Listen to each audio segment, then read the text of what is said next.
Wake the fuck up, samurai. We have a city to burn.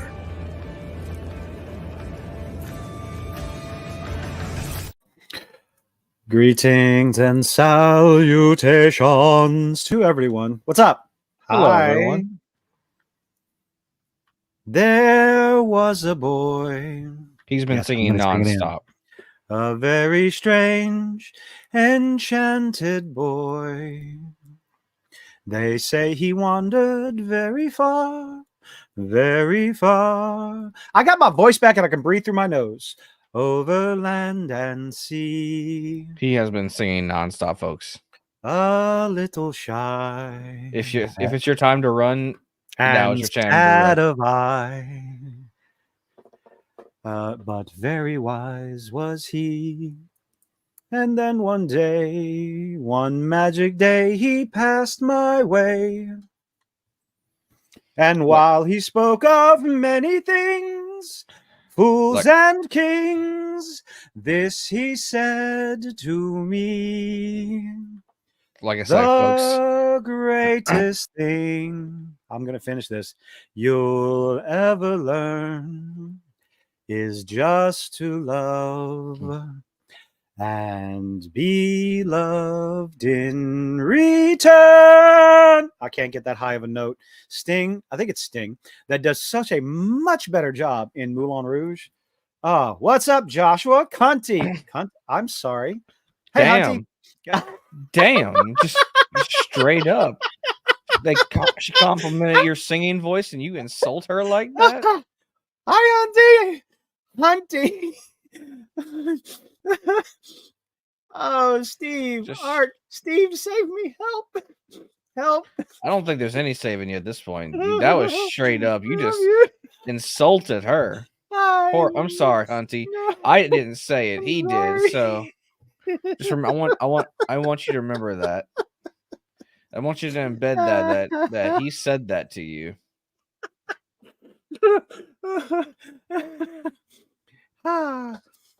Hunty, that's not how this game is played. You're supposed to ridicule the person incessantly when they make a mistake, regardless of how accidental it was.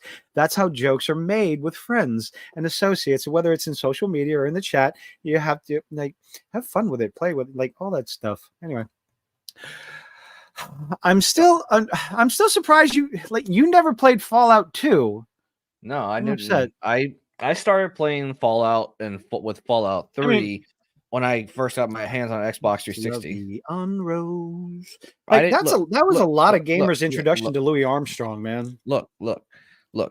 I didn't have a lot of games growing up. Okay, for the longest time, my first gaming system was the original NES, and that's what it was until. Hold your fucking horse. I didn't get to play another I didn't get to play another game system until my dad got an N64 from his friend right as the N64 was on its last leg before they were upgraded to the next gen consoles. So I basically got my N64 as a second hand from my dad as it was going, and I didn't get above the N64 till GameCube and PS2 and Xbox were coming out around the middle of their life shelf. And I didn't have an Xbox and I didn't have a PS2 till basically almost a year before the PS3 came out. So I jumped from NES 64 to GameCube I stayed on GameCube for the longest time. And then was on the PS2 for ever. Then I got a PS. And then after the PS2, I went to after I had a PS2 for a while, I went to my friend's house and he showed me Fallout on the Xbox, and that's he showed me on the Xbox. He showed me Fallout 3 on the Xbox 360. That's how I got introduced to Fallout. And I didn't have a PC to play Fallout 1 or 2. Yeah, and you never played Fallout New Vegas, but granted, neither did I. So Fallout 1 and 2, those were the original 3D top-down isometric games, turn-based, all that other stuff. Absolutely fantastic world building. But yeah, it was an introduction to a lot of, it was not my not my introduction to Louis Armstrong, because I've been listening to him a lot longer, but there's a lot of people's, gamers' introduction to Louis Armstrong. The intros to all the Fallout games were just fantastic. I think that's great, just awesome. I kiss the opening song for the games. In my imagination. So there's a couple of little clips. I decided to, put a little couple things together. The wonderful, oh so great, fantastic individual I made everyone suffer through last week. He is showing up on my fucking timeline over and over and over again. And I'm discovering that he is a massive lolcow, whipping boy, just paint chip eating individual that I feel really bad for making fun of, because he's an absolute Nintendo fanboy and would get down on his knees and worship. Oh, you're talking about that guy? I'm talking about this guy. You ready for this one? Everybody ready for this one? The booger eater? Oh boy, watch this shit. Okay. This is his most recent. No, it don't Power World has been completely forgotten. Oh, was that not long enough? Hold on. Can I delete? Power World has been completely forgotten. Those are numbers from today. But this is my actual favorite one. This is something he actually said. Okay. Now, I'm starting to wonder, is he doing this for... He can't be doing this for clicks, for clout, or anything like that, because, I mean, I asked the question, like, when you have more subscribers than someone, if you pick on them, is that punching down? But then there's this. It's amazing how Dragon Quest and Pokemon look completely different from each other. It's amazing how Dragon Quest and Pokemon look completely different from each other. Absolutely and completely different from each other. And people have been making videos, and it's not just one or two channels. It's multiple channels on this dude's bad takes in the console war, because Nintendo's like right now, Nintendo Switch is the greatest thing since sliced bread. Lord, it's a good Game Boy at best, okay, or a good DS, I guess. Regardless of the quality of the games that come out on it, it's nothing. It's nothing like, it's convenient, is what it is. Yes, and that's the only reason it could be any sort of competition to a legitimate console. But no. Honestly, if it wasn't for the fact that the Marvel Ultimate Alliance 3 was a Nintendo exclusive, I would have probably played that on my PlayStation. I've always played the Marvel Ultimate Alliance games on my PlayStations. I played it on the PS2, the PS3. I would have played it on the Sony system on my PS5 if it had come out. You're not going to get this joke. A few other people, I think, just about everybody else here will. Leon, like from Final Fantasy VIII? No, Words of Paradise. His channel's name is Words of Paradise. Oh, okay. That's like apparently the Nintendo Switch games have a coating on it so it tastes nasty when you lick it. And oh yeah. I thought that was the DS games. I mean, or no, it was one of the Nintendos, because they. I mean, to be fair, they're very small, so like the company doesn't want to get sued as a choking hazard. Yeah, I know, I understand, but it was a joke one Saturday night. I mean, it's not a bad idea, I would say. I mean, kids taste something they don't like, they're not going to eat it again. Now, before we get into the Marvel stuff, there's one other thing. So wait, he considers. Does that mean the numbers rose for Power World? Like, wasn't like at 700,000 players last time, and then this week or today it was at 800,000? Okay, so the numbers that I show off. So the all-time player peak is 2.1 million players at one time. I don't think that number's is gonna go up until an expansion or until But still, I mean, 800,000 players is not a bad, like, that's nothing. That's not something to like blink at. That's good numbers. I mean, I bet you some AAA titles would love to have that player base. Suicide Squad Kills the Justice League would come all over themselves for half of those numbers right now. So, God. Oh, look at that. It's right there at the top of my search, in my Google search. I don't even have to type anything in. I haven't played it yet. Well, I don't think I'm planning to play on it. Oh, don't. So let's go ahead and let's check out the numbers on this absolutely totally dead game right now. Now, this is just on Steam. Okay, dead game. Everyone has forgotten about Pal World, right? This 24-hour peak on a Wednesday in the middle of the week, 856,000 people. And then and a little bit over half of that was playing it a minute ago or 9 minutes ago. Are playing it right now. Playing it right now. Suicide Squad. How many people are enjoying? I want to see if the all-time peak numbers have gone up. We're gonna do it live. We're doing live. I think we're gonna do it live. Have you seen what Larian Studios did with the Baldur's Gate stuff? They released the data for like they released the data for the choices all of the world has made, like for in the games. Like apparently people have spent 8,000 years in the character customization area.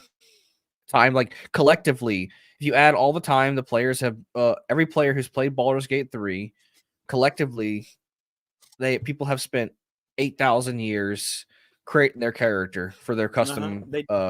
Yeah, they did that with CD Projekt Red did that with Cyberpunk as well, which is just to show people like little slice of life snippets of what people are doing, what they're not doing. And by the way, Joshua, I did see what the article you brought up. I think like what it was like 8 million people have petted Scratch multiple times. Scratch is the dog you can get in your camp. Yeah, they did the same thing. Yep. Oh my God, Larian Studios is copying off of CD Projekt Red. I can't believe that. They're just plagiarizing it. Surprisingly, more than half the fan base. God, this is so embarrassing. Has chosen not to have Hallison turn into a bear during the sex scene. But that means the other lower half of that has literally lower half. Yeah. The bottoms have chosen to take Hallison as a bear. These numbers are half of what Marvel's Avengers was. Half, the Kamala Khan game. I played Marvel's Avengers, dude. It was unfortunate because that was actually a fun game. Like I enjoyed it. Yeah, except it was falsely advertised. Yeah, you can enjoy it. You're in the minority. It's okay. There are people out there who spent $70 on Suicide Squad. There are people out there who spent $100 on Suicide Squad Kill the Justice League, did not get a refund, and are enjoying the game. I think, and that's fine. Those people are in the minority. Okay. It's whether you like it or not, the numbers do not lie. You're in the minority. You can like the game or what. I liked Anthem when it came out. Okay. I enjoyed Anthem when it came out.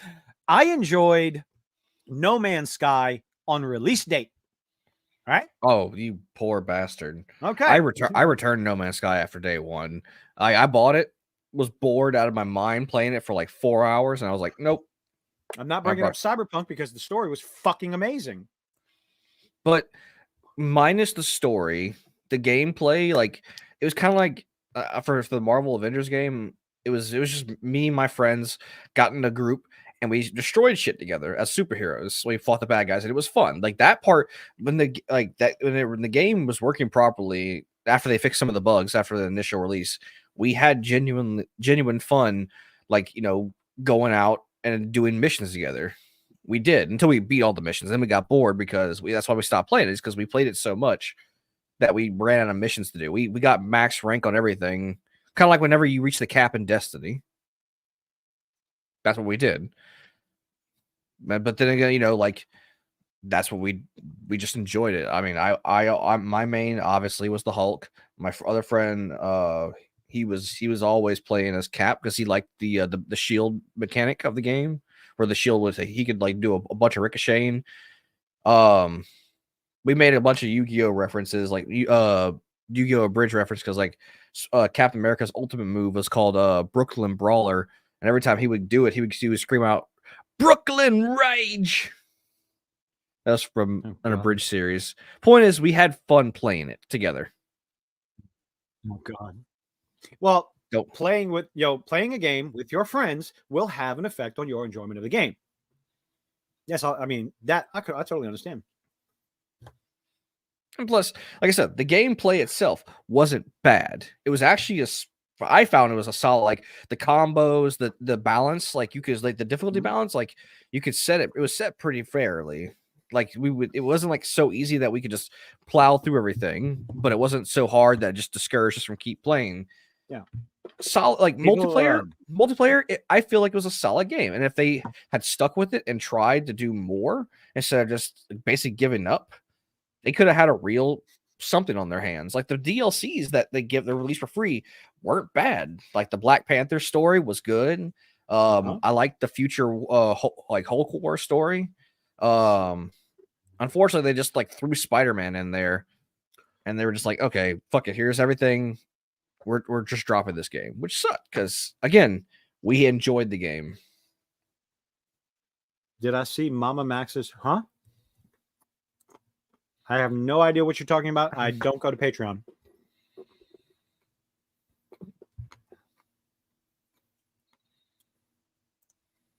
But anyway, I will probably not pick up. No, I'm telling you, don't. The gameplay is overly repetitive, quickly repetitive, and I mean, to be fair, a lot of games nowadays are. The story is, the way they kill all the Justice League outside of Wonder Woman, because they don't actually kill her; she sacrifices herself. No, I know people were really upset with they're really. I'm not talking about Kevin Conroy.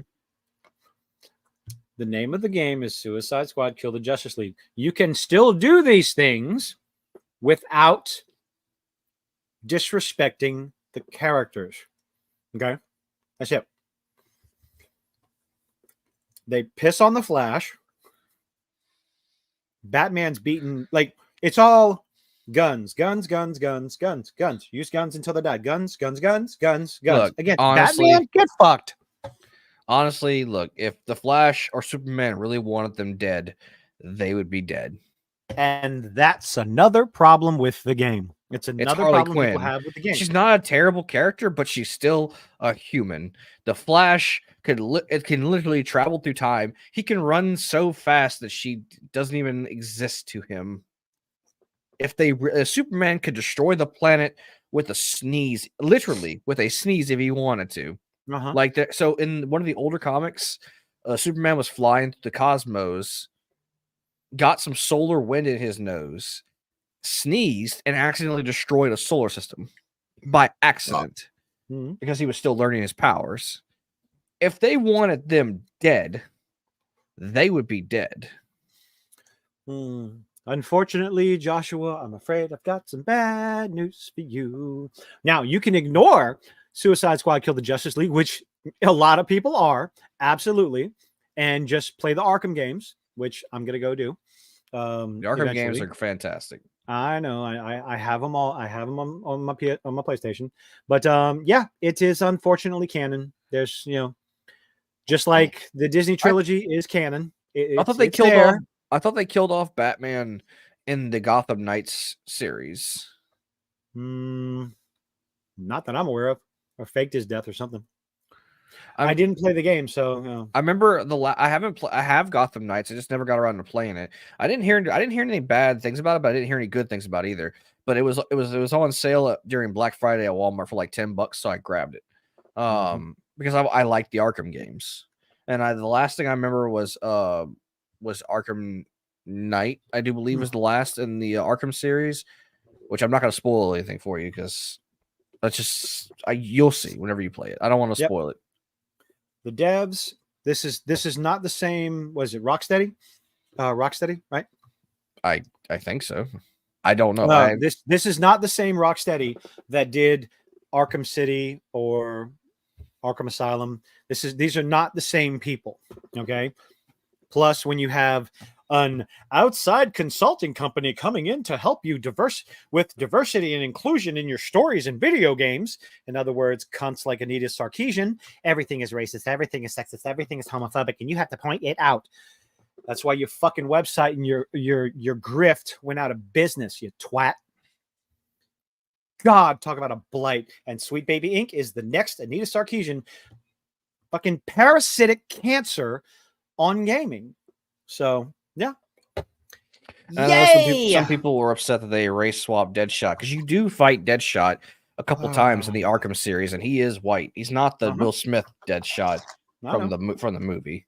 And they acknowledge it. They acknowledge it in the game. Is like, I'm gonna find this copycat mother. Like, really? Yep. They acknowledge it in Suicide Squad. Yep. Dude, the game is bad. Like, I've watched Mauler play it, and I'm listening to the dialogue. The dialogue is shit.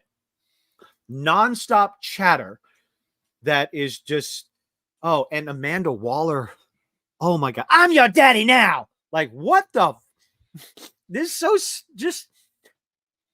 To be fair, Amanda Waller has been a hated character always, but most of the time she's hated for a good reason. Well, but she's an evil, manipulative character in the cartoon. That's what I'm saying. She's just a big black bad bitch. That's it. That's all she is. Joshua, you know I don't like using that term, but I understand where you're coming from. No. I will never stop y'all from saying what you want in the chat.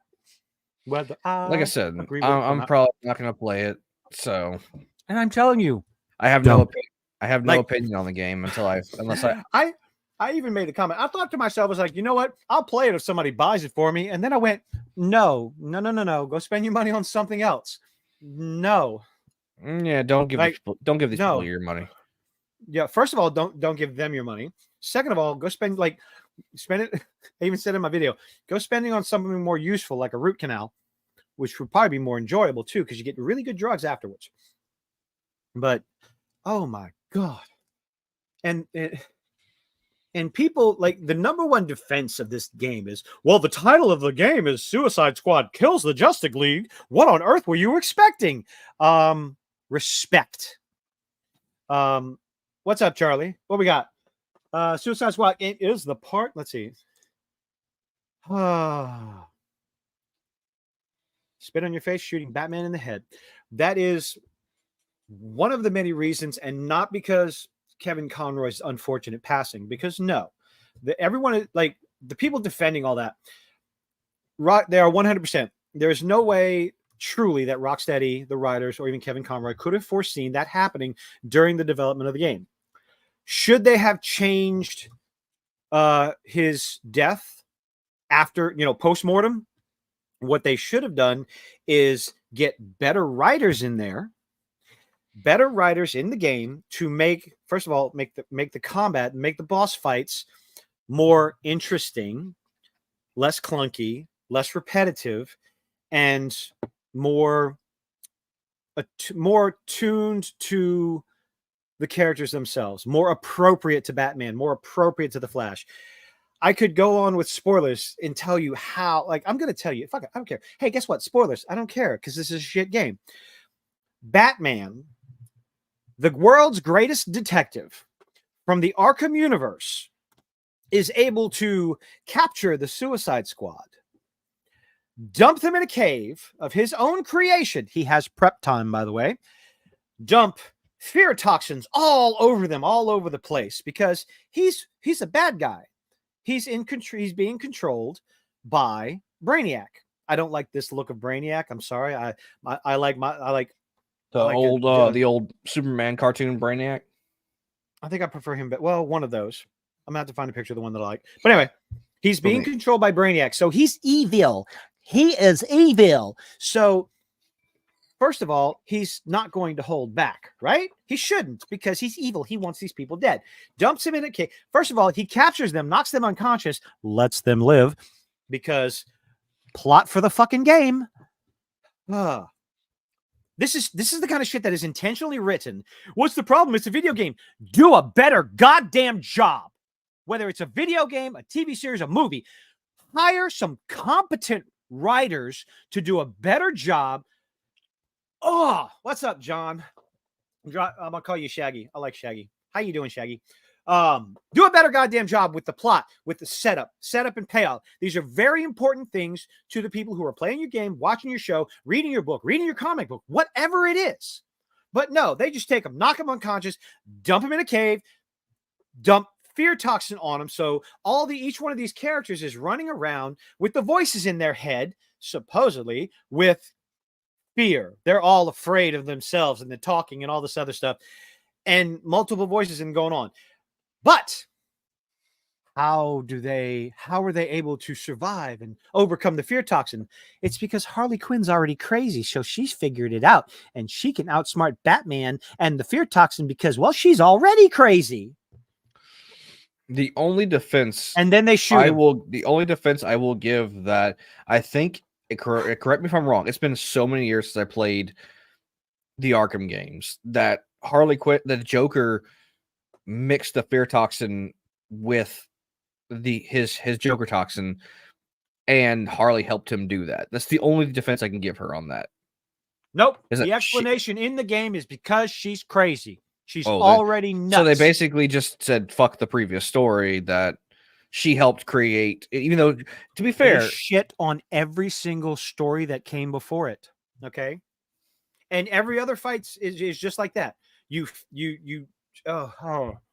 Well, you end up doing it. You hit him with a stun and then you shoot him. And then you time it right, hit him with a stun and shoot him. That's every single boss fight. Whether it's Superman, whether it's the Flash, whether it's Green Lantern. And Green Lantern dies. You are going to love this. Okay.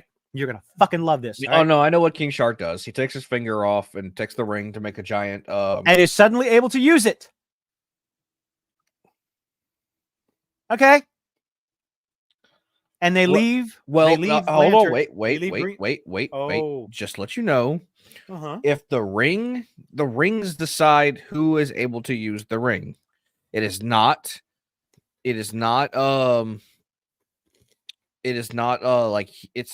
rings are sentient, by the way. I didn't know if you knew that or not.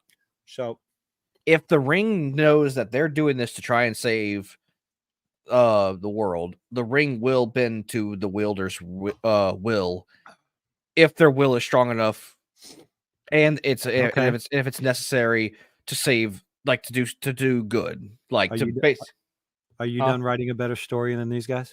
I'm just saying, because I have a question for you. I have a question for you.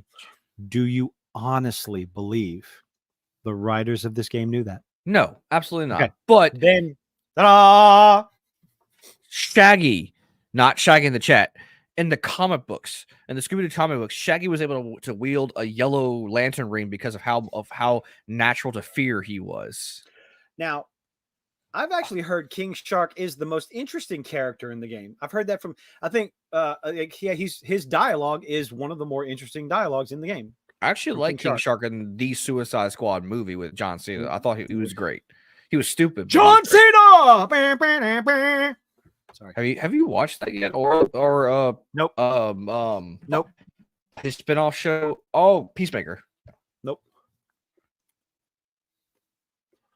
So Boomerang pisses on the Flash. And then, after he whips his dick out, they try to stop him and then realize that he has a massive, massive Drake-sized penis and compliment him. Which Harley has done that in comics, and she did that in these two. She did. He was pissing on the Flash. I'm just saying, Harley has stopped in these James Gunn's Suicide Squad movie. The guy she just had sex with had a massive penis. He said something that upset her, so she pulled out a gun, shot him dead, and while he was bleeding out, she complimented him the size of his dick after she killed him. So they probably got inspiration from that. So they piss poor writing based on piss poor writing. Whoa, hold on. Harley Quinn is not an enjoy. People like Harley Quinn is not a popular character in the comic book world. Yes, she is. We're not Oh, yes, talking about she- the animated show. No, Oh, in the really? comics, Harley people love Harley Quinn. That's why she has Who? her own show. DC fans. Mm. I know a lot of people that I beg to differ. She is popular, sir. I know a lot of people who like her. All the Okay. cosplayers who dress up as her at conventions, not like the slutty version. I've seen so many bombshell versions, the classic version, the gaslight version, Gotham by Gaslight, but You are twanging like a motherfucker. twanging. Yes, your audio, you're coming through the mic, you're twanging. Or is that just me? Am I hearing it that way? Is anybody else? It might be just you because you've been cutting out every now and then. I tested my internet just a few moments ago, and my internet's soaring. It's great right now. Well, fuck. Like I can do a speed test right now. I can let's see. Hold on.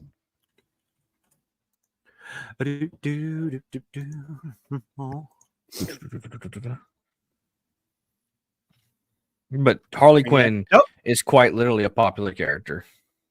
So, nope. Sorry. Brainiac took over Hoshi. Oh no. okay, Wait, my download speed right now is currently sitting at 498. Okay.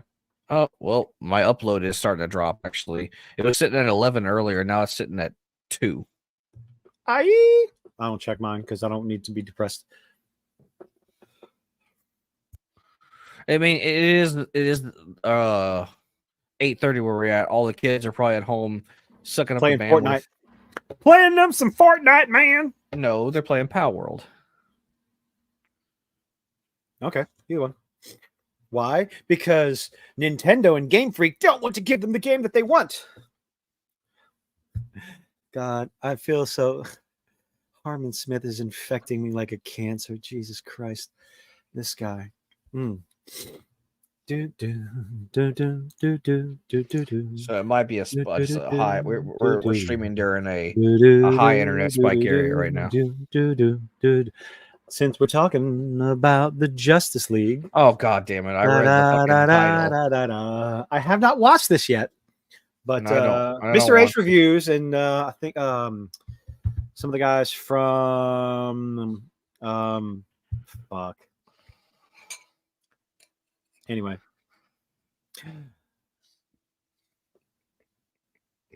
I totally forgot what I was going to say. So I'm going to hit play. This is going to be fun. I haven't watched this yet. Not. I wanted to. Yes, it is. No, it's not.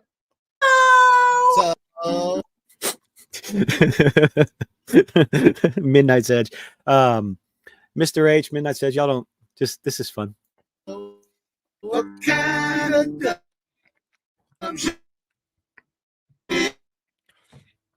It's cutting out. It's cutting in and out for me. Turn this down a little.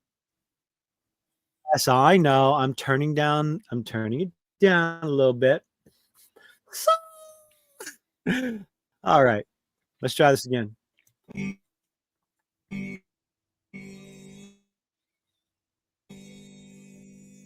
It's one of the greatest things. Right. And some shout out to Tom that made that from, of course, Midnight's Edge After Dark. Yes. This is probably might want to turn down a little probably bit some more. of the dumbest shit she's ever said. Now this is going to be. This is long. And Wait, Well, what? I don't said know. I'm something? double checking my. Yeah, I said it's still like glitchy. How's it look, everybody? Wait, those darn kids with all their rap music and Fortnite. All right, let's see. We don't need to be able Damn. to hear. I mean, we don't need to be Damn. able to see the look on Okay, their face. my internet speed is back. Okay, I'm sitting at 600 download and 11 upload. So it's all just right, let's try this again. Not Maybe it back, was but you. it's- Glitchy. All right, we're gonna press play again. Y'all tell me what this looks like. we're not going to watch it all, but I mean, she has said some really dumb stuff. Now, see, this is truly amazing. The idea that Grace Randolph can say something astronomically stupid, more stupid than she said before, I find that to be an accomplishment. Because one of the first videos we watched on her was Super Mario Brothers, and wow, that aged like fucking already sour milk. I Vader! God, fuck. I wonder What did she ever do? Like, or did she ever do like an apology or retort video on the Mario movie after it reached past No. $1 billion? I think she did. I think she did something after the fact, but I don't know. I apology? No. He Vadered. Oh God. He Vadered. Vadered. Oh, now he's back. That was fantastic. Oh my God. The lifelessness in that voice. So what's going on? Right. Grace Randall. She looks stoned. Decided to review the suicide. Look at that face. She looks stoned. She looks like she's having a stroke. He Vadered. New slang for bad.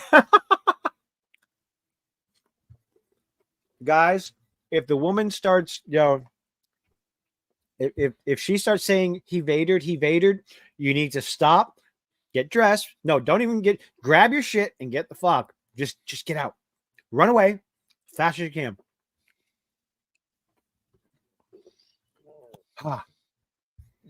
Yeah,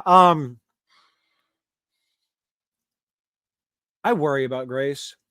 I kind of wonder. It's like, are the beauty products going through the skin, cooking her brain with all the chemicals? You mean? Oh my goodness, yes. Oh boy, yeah. Yeah. She looks like she has an old 2000 between 2000 and 2006 scene haircut. Back in the day when all the I have no idea. Oh, that's right. That's right. You were too old for that time. Really? Yes. I'm pressing play. Fuck off. Having not played it, Wait, I what? spent 3.5 hours watching the cutscene back. What? I know that the popular thing to do right now is to rag on this game. And maybe the gameplay is awful. I mean, from what I could tell, I'm not a gamer, but the gameplay did look pretty bad. Why is she doing a review on this if she what? Doesn't play video games. I'm not a gamer, but I'm going to talk about the video game. Like, there's a reason why I don't do videos on beauty products, because I don't use them. There's a reason why I don't do reviews of romantic comedies, because I don't fucking watch them. There's a reason why I don't talk about a lot of shit that I don't do, that I don't indulge in. I talk about the things that interest me, that have my curiosity, or shit that just makes me laugh. Like, what the? Oh, God. Joshua, you can call her a crazy cat lady. She looks like a crazy cat lady, but she's probably married and has wild sex, and her orgasms probably sound like so. Why would you and put that's that a sound, that's an image you're not going to be able to get out of your head. Why would you put that in the So he Vadered. I'm gonna fade her. So I love all Why of did you. Why did you put that in the universe? I should leave right now,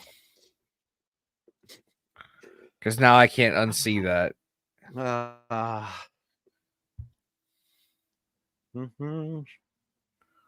I'm just gonna let that image fester. Just play the damn video. Just fester. Play the damn video. Why has she from got a Buddy story Holly's glasses on? I don't know. Perspective, I I don't know, Tom. had so much. Oh yeah, if y'all Mr. H reviews, go check out his channel. Also Culture Casino, go find Tom with Midnight's Edge. Go follow all these guys. They are fucking amazing. They're outstanding. Quality videos each and every single time. They're gonna have different opinions, all that stuff. Mr. H reviews, fan-fucking-tastic. All of them. Fun with this as a DC fan. I think there's just so much to discuss, and we're going to discuss it. This, I thought there was just so many interesting takeaways from this. I mean, what? So many interesting takeaways. I can't wait. This will be fun. yeah, it's far from perfect. It's got problems for sure, but overall, it's been a while since we had a comic book story, certainly a DC story that we could really sink our teeth into. And She discuss must not watch these the things. animated movies at all. I She bet doesn't you. know what the fuck she's talking about. I bet like- you. Like I- massive fucking grift. Oh my god. If anyone wants to watch any good DC stories, go watch the new 52 series. Go watch the old Batman the Just go- animated series. Oh, yeah, start Superman there, the yeah. animated series. Superman the animated series. Justice The League. Justice Unlimited. League. First off, it's Justice League Justice League. Unlimited. Then it's Justice League Unlimited. Mhm. Like I said, any of the new 52 movies, starting with it's a Batman movie. It starts with I think the Son of Batman. I think it's the start of the movies. No, the first one. I'm sorry. The first one that starts it off is the Flashpoint movie. That's the word to start watching. Or you I can did watch watch the any. Flashpoint movie. You can Paul watch Gags any. exist. Oh my god. The chat's having a blast right now. Oh, I enjoyed Hell to Pay. It was a Hunty. It was a decent movie. I like it. No, everybody's talking about Grace Randolph having No, sex it's with Paul Gags. Hunty's. I know comment. what Hunty's. Shut up! I'm Hunty's trying to. to get back on I track, know. okay? I'm trying to get away from what you're talking about because I don't want to fucking talk about it.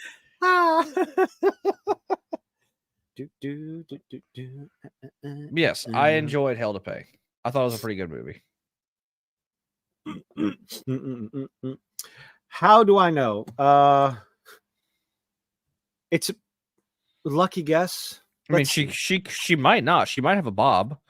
Is Grace Randolph married? Wow. All I typed in was, is Grace Randolph married? Age, height, husband. Yep, she married. Oh, nope. And she probably Grace has a Randolph is bob. currently single. No, she's currently single, is not married. No, you don't. Do you not know what a bob is? No, I have no idea what a bob is. A bob is a battery-operated boyfriend. Are you fucking serious? You thought I was serious? My God. I'm just. Hey, look. See, more Look, than likely, look. with the amount of money that she makes, she has more. No, she does not have a bob. Okay, she has A series of rooms with bobs in them. No, what the fuck is that thing called? The machine that just pounds the bob into you. No, what are those seats? What the fuck? I used to know what they were called. Don't. I don't know. I don't know what the fuck you're talking about. Anyway, let's move along because I would like to get off. Would I this sleep topic. with her? You damn right sleep, you would. No, would I fuck her? Yes. Would I sleep with her? No, that would involve staying the night. I would need earplugs because she would be going. Just press the damn play button. Let's get this Serbian. over with. That's yes. I knew there was another pervert that Let's- knew what the name of that thing was. Let's get this over with. I don't want to see the screenshot you sent. Let's just get this over with so we can move on to the tier list. So Is the she bridge even opens. talking words? Yes, Mate, Tom. She's just talking words. So I know this is a long. This segment's not normally that long. I get it, I understand, but we've got a little bit to dive into with this. Mm. So keep going because there's the next segment where she discusses All the right. fact that she's never played the Arkham games. Uh-oh. So keep playing. Oh, it's so Weird, fun. weird. It got me back to like why we love these stories in the first place. And so for that, I'm very You don't thankful. even watch these now, stories. the cutscenes for Suicide I watched a few of the cutscenes because that's the easiest thing to do. Josh wants to know what's the difference between fucking someone and sleeping with someone. Okay, so if you're Oh. talking about the term when you're sleeping with something, sleeping with someone as in you're having intercourse with them, or sleeping with someone as in laying down in bed and actually going to sleep. If you're simply referring to the act of sex in both terms, then the difference between them is emotional involvement. Fucking requires zero emotional involvement. Sleeping with someone requires you to care to a certain extent. And yes, I do believe that one does not equate to the other. People will disagree with me a lot on that one. There are some people who cannot detach emotional involvement when it comes to the act of intercourse. Some people can, some people can't. Sex talk with the retard. Me. I'm the retard, by the way. Well, you're Suicide definitely the Squad problem. Kill the Justice League are a 3.5 hour movie, basically, with a little gameplay in there. And I've put a link. That's not a good advertisement for your game. It's a 3.5 hour movie with a little bit of gameplay in between. Like, fucking what? Like, what? Down below where you can watch these scenes if you would like to. And as I said, I have plenty to say about it. So get a snack, pull up a seat, and let's talk DC. So fun. I would say this is certainly better than You don't either know what of the the fuck you're talking Suicide about. Squad movies What? that we've gotten. Okay, the movie, the first movie, maybe. The first movie, maybe. Second movie, no. Hell no. Hold on. What the fuck did she say? Let's talk DC. Hold on. So fun. I would say this is certainly better than either of the Suicide. Okay. I wouldn't fuck this woman. Oh, I said, wait. Oh, RC said I wouldn't fuck this woman with Hoshi's dick on a tin football. Well, what you have to unfortunately- understand is my standards are. Never mind. I'm sorry, not unfortunately, but unfortunately, my penis belongs to my fiance. Oh, by the way. That is there's correct, everyone. No fucking no drum roll. This is how I did do Hoshi a drum. announces this, okay? I did do This a is drum how roll. You just Hoshi couldn't hear it. announces it to everybody, okay? I did do How a do drum y'all roll. like? How do y'all like that? Everyone who knew anything about that, if y'all remember the lovely little ring. Oh wait, no, you didn't show. No, you didn't show that to the chat, did you? No, You I didn't showed show it to that you on the and video. Jason You privately. showed it to me and Jason in private. Oh, y'all. I did do a drum and that's roll. Y'all hear it off my that's desk. Y'all can't hear this. Hold on. Or like, Hoshi's Yes. engaged. last weekend, I got down on one knee and proposed to my beautiful girlfriend. And if she can get away from Power World for a moment, she can come play. He said, What? huh? Well, go ahead. Go ahead, say it loud enough for them to hear you. Yes. She said yes, everyone. Woohoo! I don't have a soundboard, so I can't do the sound. So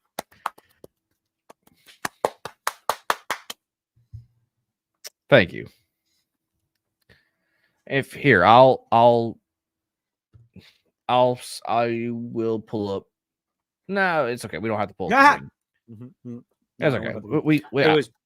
That was a cool.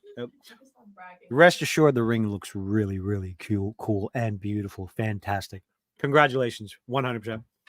It's sad that I forgot Thank you. you already told me. I'm not. You didn't tell me. I figured it out. Yeah, I was trying to surprise them. I have a surprise for you. She said yes. How did you know? Really? Like fucking what? How'd you figure it out?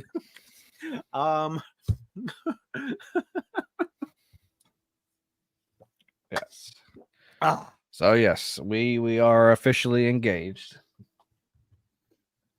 She's wearing the ring right now. Yay. Squad. She's trying not to. She's trying not to grin because I'm talking about her, and she's right behind me playing Power World. I'll tell you, you have an entire chat that's cheering all on. At least 2 or 3 of them, anyway.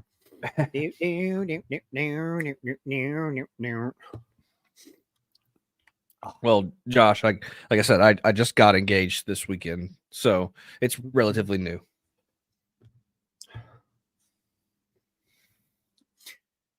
This game is better than both Suicide Squad movies, huh?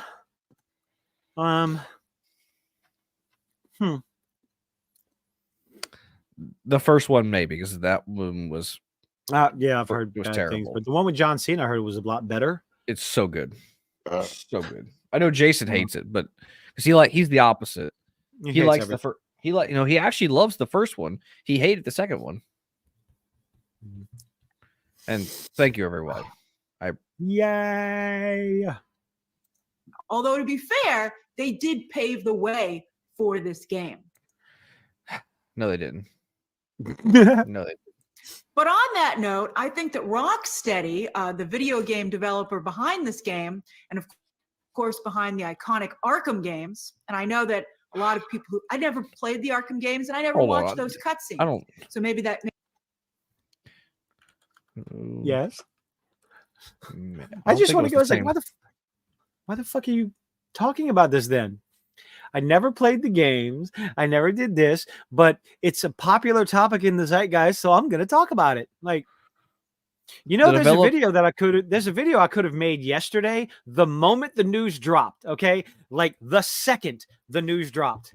But I didn't because it's like, okay. So yeah, Rocksteady did make these the Arkham series. Yeah. What the hell happened to them? Sweet Baby Inc. Same thing that happened with Spider-Man. Same thing that Sweet Baby Inc. What money? The bottom line is Sweet Baby Inc. comes in, does consultation and writing and all this other stuff to help with diversity, equity, and inclusion in your stories. And no, I'm not being hyperbolic to say it on their fucking website. So did they do that for Insomniac? Probably. I mean, because I liked the first Spider-Man game. Uh-huh. And then Mary Jane Jawline happened in Spider-Man 2. Getting blasted like, I have to protect Peter. Bitch, you should be dead. Okay? That should have killed her. Because Venom was going out with a force to hurt Spider-Man. That shit should have killed. What's up, Frost? And thank you, Frost. Tell him, Frost. No, I'm not going to associate you with that cunt. I haven't played the Text second isn't Spider-Man. in-game. I haven't. Don't. I haven't played the second Spider-Man game. No, so. it's another waste of time. It's a $70 game with a 10-hour campaign. Well, Like, I'm sorry. I don't care how pretty the game is or how beloved of a franchise it is to me. I'm not dropping $70 fucking dollars on a game that I'm going to beat in 10 hours. just play the first one. Hey, Hi. What's up, Jason? what are we talking about here? Sorry, I just Oh. had to wrap up our stream. Grace Randolph. Oh, the woman you love? Apparently, because he likes watching her she's- videos. She's, So my they're talking- she's my favorite of all time. Okay, No. so I see that you're watching our friend Culture Casino and Tom and Mr. Yeah. H. Cool. Yep, absolutely. Hail to Culture and Tom and them. Big shout out to those people, great people. Oh. So they're talking about the Suicide Squad. Well, they're making fun of Grace Randolph, which is just an easy thing to do. Oh, that's Uh, always fucking easy. That's always fun. But she's talking about the Suicide Squad, not having game? played the game, but watching like the many, cutscenes. So yeah, Oh yeah, because she's a true gamer, right? She's a true gamer. Oh my god. Well, she admitted she was not a gamer. Oh. Not a That's gamer, good. right? That's, yeah. never played the It's game. like, yeah, but It's like Mhm. I didn't play the game, but I'm not gonna play the game because I already know what the fuck this story and what the fuck this is about. Oh yeah, it got And- leaked basically day one. It Not did, leaked. It didn't- and- oh, Not all right, leaked. it It got didn't- spoiled day one. It got but also Well, yeah, we saw these cutscenes, for example. We Mhm. talked about Kid Ivy and Harley Quinn. all the leaks were true. Yeah, and that is really what they did with those characters. I'm not gonna say it on this channel in case but you know what we have said about that on 540 with that, and that's one of, if you buy the game, you support a certain thing. And also the way they treated Batman, the Justice League, and also they're gonna do a multiverse at the same time. The Elseworld stories where they introduced the gay Joker, basically, who likes to take a big dick in his ass. Because that's what he looks like. We've seen it, we looked at it, how it looks like, and the way he sounds, like, what the fuck's that? And It's at just the gonna be same shit. Just Wait, they gonna be brought the Yeah. Joker back bullshit. for this game? Oh, they're bringing the Joker back. multiverse He's multiverse Joker. He's gonna be in a DLC. Yeah, a it multiverse looks version. like absolute. Yeah, it's a Because, multiverse. he's trying to multiverse. find himself. He's trying to figure Yes. out himself. 'Cause Insecurities. he masks his insecurities with Joker behavior. It's like, Yeah. fuck off with that That's not the nonsense. Joker. And Joshua, I know the game is woke. I said that from the No. beginning. I said that from the big get-go that this game is gonna suck. And we were right about it all. And so this is, the Joker DLC. We know about that. The benefits of the Elseworld stuff. We know about that. Fucking stupid. And also, it's not a. It's still just online. Like you have to play this online no matter what for a while. So that's also a big flag. Yep. Single player game And it's that you can't play. It's online. Yep. Online, And- always online. And this is Yay. Arkham Batman too. It's like this is Arkham universe, one of the favorite gaming universes for a lot of us. One of Oh the yeah, best no, Batman. I played all the Arkham games. I love them. Me too. I love them too. It's like I yeah. plan on it. Even on it. even with Arkham Knight, it's not the best. I had my issues with it, but it was still a fun game. I still had fun with it. But this again is the Arkham universe, and this is how they treat our beloved legacy characters. Just why? Why the fuck are you doing this? You know, but this is what they want. All the fucking message, get the checkpoints, blah blah blah blah blah. You know, it's pisses me off, and the deaths of all the heroes. God fucking damn it, man. Sorry, I'm getting pissed when it comes to this game. Let's see what else Grace has to say about this. Oh, hold on. Stop choking on a dick, Kilted. That's Joker's job now. Yeah. I can breathe through my nose, but I still have a cough. Okay. I get you. Makes me a little bit more open to what they do here as well. What did it say? Didn't play the game. Didn't play the other games, but I'm going to make a 35-minute long review of the cutscenes. Yeah. Yeah. This is the level we're dealing with. Jump to Joker DLC because she makes some funny comments about Joker. Oh God. And that's the first does she next bit. play it? Does she play it? Hopefully they will Probably play not. that. And the idea of eventually sending them into the multiverse at the end of the game, where they'll meet a younger, so fucking less stupid. experienced version of the A younger, less experienced version of the Joker. Joker. Nobody who's also fucking on Task understands Force X, has who his- the fucking Joker Okay. is. Nobody fucking understands it. Hold on. It fucking pisses me off. Fucking. Is Mark Let's hear Hamill what she has to voicing this say. Joker as No, well? no, it's not Mark No, Hamill. nope, not Mark Hamill. experienced version of the Joker, who's also on Task Force X, has a history with that team Mhm. in the game's first DLC. So that I was disappointed. Ah. At first, I had only briefly seen the Joker like on my periphery with this game. But so when I watched the I don't cutscenes, think- I I don't was think like, she "Where's knows who the Joker?" And Joker is. I was like, "Oh," I looked it up, and I was like, "Oh, it's DLC." But I would go back and watch this new chapter. I'm gonna go and watch this new. I'm gonna watch So, this new Hoshi, chapter. you haven't- I haven't you seen haven't this. you haven't seen any of the pictures? Dude, I have not. That's- I've that- done my that's best the, to avoid Okay, avoid I- the cutscenes in this game. Yeah, you shouldn't. You shouldn't. Just we're gonna show you. Just gonna show you the Joker part of the release here. Oh, Then We'll you find will it. you We'll will find it. love Well, this. I already hate it. oh, Yeah, you do. You Oh, do. And this oh, is you're what I gonna hate it say. He more. looks like he looks like he takes a big fucking dick in his ass. He didn't have a Harley Quinn in his universe. I'm just gonna say that. He had a man who died. let's see. chapter when it comes out I wanna see if because I'm there- excited about it, and I think this idea for the You game have no in the idea what you're long run excited is about. quite clever. She doesn't know By the- anything. And I'm sharing the screen too, so we The can idea show for the game in the Hashi. long So we can show Hashi Let's this, so see, he let's can see, understand. let's see. Oh God damn it! Let's see. Aha! There we go. Okay, Hashi, All are right. you ready? Are you, I are really you don't ready? want to, but When Season Too 1 bad. launches this March, you'll be able to unlock a new playable character for your squad, the Joker. At least buy me dinner first. what the fuck? Yes. Yes, you love this, right? Ah, No. The original Arkhamverse Joker has been dead for 5 years, but this Yes. is a new Elseworlds twist on the villain. That's how it looks like, yep. He was part of the Suicide Squad in the Elseworld that he's from, which already And Joker, in this world that he's from, he was part of Suicide Squad. He likes cock. He probably fucked some of the other gay characters. He probably fucked King Shark or something. shows that he's slightly more cooperative than the previous Joker we've had. But as you get used to him and actually play to him, you realize he's unhinged in a different way. Is he going cross-eyed there? Yes. They gave yeah. the Joker a lazy eye.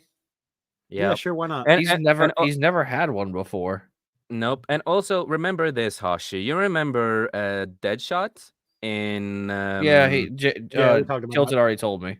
Yeah. So that is so funny with that whole thing. It's like, oh, so the version, it's like Rocksteady, they teased this years ago, that they kind of teased that the Deadshot in Arkham was the fake one, and this one is the real one. And it's just like, bro, the greatest detective, aka Batman, could not figure that out.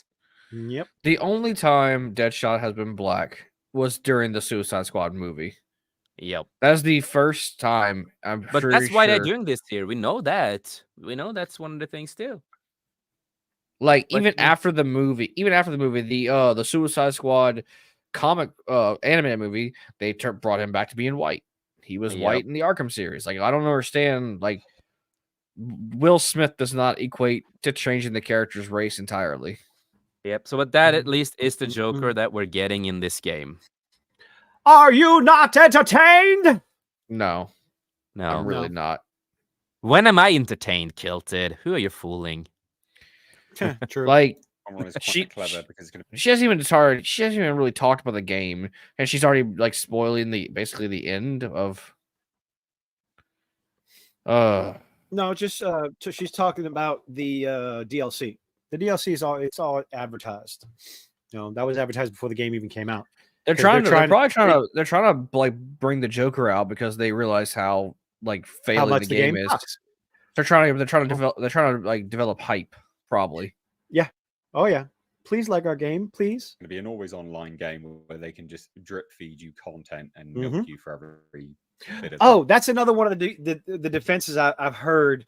Reforged Gaming came out with this one. The $70 price tag for a 10-hour campaign, 8 to 10-hour campaign. They're giving you all this free content for a year, add-ons for a year. It's like, so just release it all right now. If it's part of the game and it's already done, just release it right now. Don't this whole drip feeding bullshit. It's bull. Well, no, it's bullshit. they're probably wanting to do they're probably doing the thing where like the season thing where like you can get skins and stuff like that. I guarantee it. Oh, it's gonna be something like that. They have already they're like selling skins for a single player game. Yup. And it would if with some co-op, there is co-op in the game, but it's a single player game. It's sold as a single player campaign game. Like, yeah, if this was a multiplayer option for the story and everything, okay, I would understand it why it's online a little bit more. But no, it's not. But it's the gameplay is the problem. The story is the problem. The only game I've ever had like that I've actually ever enjoyed that was actually a single player game, but it's always online, is the Dragon's Dogma game, because that had a reason to always be online. Yes, it did. It really did. Kilta, since you never played Dragon's Dogma, the reason why, even though it was a massive like open world single player online game, is because you can go into the world, into the internet basically, and pull. So every character, you made 2 characters. You made your character and you made your follower. Yep. You can actually go into the world and recruit other people's followers from other games. Yes, and they would come into your world, not the player, their follower. No, yes, and me and my friends, they used to do that all the time, and we talked about what we did in the game. It's like, oh yeah, I used that one character from your gameplay and stuff, man. It's like, oh cool, we had fun with this. And if your character does good enough, it would bring loot back from other players' world and bring it to your character. Yep. So with Hunty talking about the new Monster Hunter game coming out, that is Capcom, and if it's like the other Monster Hunter games where they're kind of sort of maybe their Destiny style multiplayer, I don't have a problem. Hold on. Monster Hunter World was good. Yes, Monster Hunter World was good. Let me get to my fucking point. I don't have a problem with a game like Monster Hunter World or the next one that's coming out to be always online, because but then that makes this more understandable to their games. Oh, shut the fuck up and bite me. I can't even fucking finish the joke. But yeah, I don't have a problem with that. The problem is Capcom and their bullshit with their DRM nonsense and their anti-mod community, their anti-mod outlook. That's where I run into the problem. I don't depending on the game, I don't have a problem with the always requiring online. Depends on the game. Monster Hunter, cool, because it has online aspects, multiplayer, co-op, and that shit. It's the DRM bullshit that is like, excuse me, because time and time again, DRMs have shown to slow down and tank the performance of a game. Like Monster Hunter Rise, once they added the DRM to Monster Hunter Rise, you can't play it on the Switch. Just tank the whole fucking performance on the Switch. Yep. No, it's only they fixed available it on the right now. Switch. What's that? All right there. It's only available on the Switch. Sure, it is. What do you mean? Sure, it is. It was a Switch exclusive. I have it. I can go play it on Xbox right now. Really? Monster Hunter Rise is on Xbox Game Pass. Yep. It Huh. is. I did not know that. Mhm. When it Well, initially now came, you know. well, initially when it came out, I'm pretty Ba-ba-ba. sure it was a Nintendo exclusive.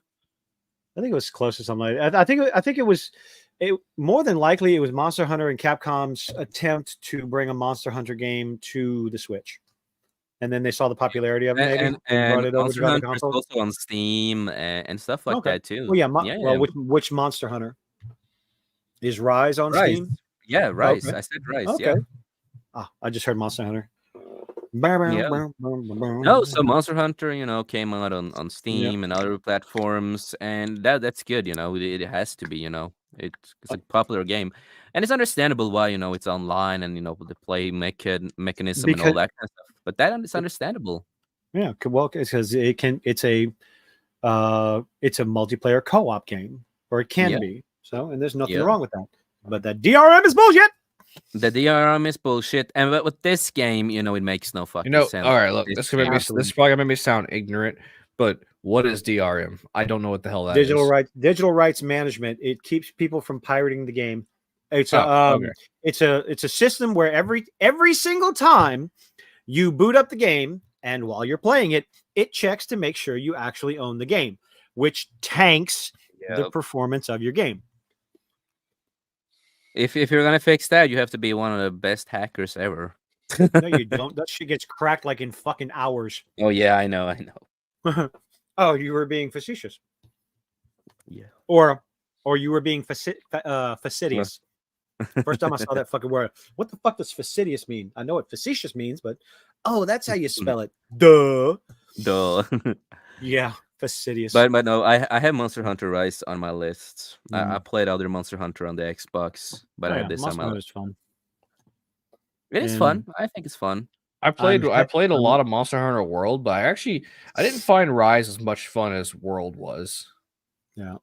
Rise on Steam, as far as I know, it has a lot of negative reviews, but also a lot of positive reviews. How recent are those? Well, how recent are those negative reviews? Because those negative reviews may be coming up because of the DRM. Because the DRM is recent. Yeah. I'm looking at it right now. Yeah, everybody, like the newest ones are about the DRM. Yeah. Yep. Before that, yes, it was mostly positive, but I see now going through it, it's mostly negative now. It's understandable though, with this whole bullshit. Why does her chapter list have 2 chapters dedicated to Batman? We will figure out. I'd really rather not, but yeah, we don't want to figure it out. I don't know. Amanda Waller, fantastic bad guy that they went and fucked up by making her a burly girl boss. To be fair, Amanda's not supposed to be really a bad guy. She's just the person who's willing to do the dirty work to get it to protect. She is fucking evil.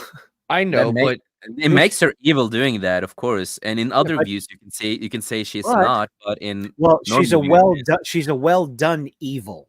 I guess. Yes, she is the necessary evil. Yes. And now in this game, she's just big black bad bitch. That's it. Angry black woman. That's she's the angry black woman stereotype. That's Black girl magic. Like black girl magic. That scene. Oh my god, that one fucking scene where she's chewing out the Justice League and saying, "I'm your daddy now, King Shark." And she's supposed to have blood all over her face, and her eyes are just like all wide, like scary. Oh, it's just that scene is just so disconcerting because it looks, I don't know. It looks, I don't know how to describe it. Just not Not good. Not well done. It's not good. It's not well done at all. I want to see what else this bitch has to say. Yes, it's very don't. clever. Grace. Yes. Oh, That's a what couple we- more minutes. I actually hate always online games.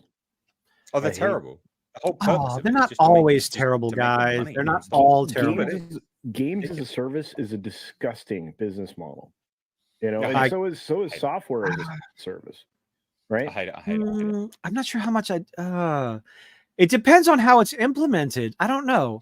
Yeah. Because if you look Like, at it's like Destiny, it's like I can Destiny I versus can Fortnite. understand. Yeah, it's like I can Mm. understand what culture and them are coming from, but I Mhm. also Oh, don't I agree understand with totally, all but- of it. Yeah.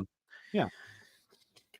Because I guess we are more gamers than them. They are to a point. I don't really use It that. depends See, on the like, game. It really depends on depends the on game. the game. Yeah, it depending on the game. Like if the game comes out and the situation is I just want to make money and there's no care and thought Yeah. put into what you're putting out there, Yeah. then It's like you're just online being critical. games. Online games are fun and all, but yet a lot of them do shady shit. You know, with pay to win, other shit. You know, a lot of stuff that I Can't stand disagree pay to with. win. Yeah, it's there's like a a lot. reason why there's a reason why Fortnite is so popular, whether you like it or not. Fortnite is popular because, first of all, it's free, but all the skins cost all this kind of money. Yes, but there's not Yeah. one single. You cannot ever spend a dime on Fortnite that will give you an advantage over anyone else in the game. And I think that is a wonderful business model. Plus, I think they put enough care and thought into the seasons. There's an actual fucking story going on. I was Read the amazed. I'm like, I comics. thought this was just a copy paste cookie cutter fucking battle royale bullshit. It's like, no, there's At a the same story time, they have going on here. comics. Yeah, Yeah, there's and they- a fucking story going on here. They flip the world upside down, and then a dimension opens up, and that's how all these they try to give a relatively reasonable explanation for why shit's happening. And it's like, okay, I'll give them that. It's not a complicated game, and there's all kinds of extra stuff that they do. So yeah, it's going to be popular. And then you have a game like Suicide Squad Kill the Justice League that want to try and copy the model of the games as service shit, where people are going, it's like, I'm going to do all this stuff and all this, you can buy all these skins and all this and the season pass and everything. It's like, but you're charging $70 for an 8-hour fucking campaign. Yeah, That's your and first, Hoshia, that's your first failure. yeah, in Hoshia, that is the same actress that plays here in the Jedi Fallen Order games. Yeah, it's the same actress who plays in this Place one. who what? Amanda Waller is the same actress. Oh who yeah. plays Oh yeah. here, She's the popular voice actress right now. Yep, it's the same chick. Yeah. But no, I can understand your view with I don't like Fortnite because it's not my type of game. It's like I don't care about the game in that, but it's not my type of game. But I've Well, see, that's always the great thing, 'cause appreciated. Fortnite's adding all kinds of different games and stuff. There's a racing aspect. There's a Oh survival yeah, I know.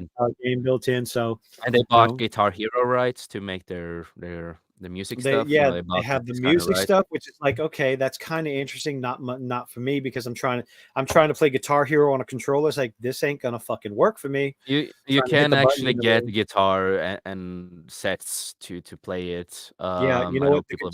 The Guitar Hero controllers I have are for the PlayStation 4. Yeah, exactly, Not the exactly. 5. Yeah, but either way, it's like I will always appreciate what they did. It's like I wish the game was what it was supposed to I be in the can't stand this shit beginning, anymore. but I want to go to something more interesting. I can't stand Grace but Rennie. but I will always appreciate that they created comics. Like the Fortnite comics, they actually cared about the fucking characters compared to Marvel and Yeah. DC. Like they fucking cared about the characters a lot more. But I will appreciate that they did, and I understand why it's really popular. And yet, you have all the skins. I wish you could have been a little bit nicer with the skins. Like you can, the way it is. They made it the way it is. I'm not the biggest fan of it, but it works. How it works, it works for people. So that's how they earn money. So it's good Yeah. business for them. So here's the cool thing. See, this is going to be fun because there's 3 of us here. Oh, There's 3 of us here to vote on all this stuff, and whether it goes up or Yep. down. So what? No How do you- tiebreakers. So there. So I mean, we'll have tiebreakers. We have some tiebreakers. So Hoshi got this idea. We'll probably go over this week and next week. Something a little interesting. A lot of the stuff we haven't watched. One of the shows that Hoshi brought up before we went live, I didn't even know existed.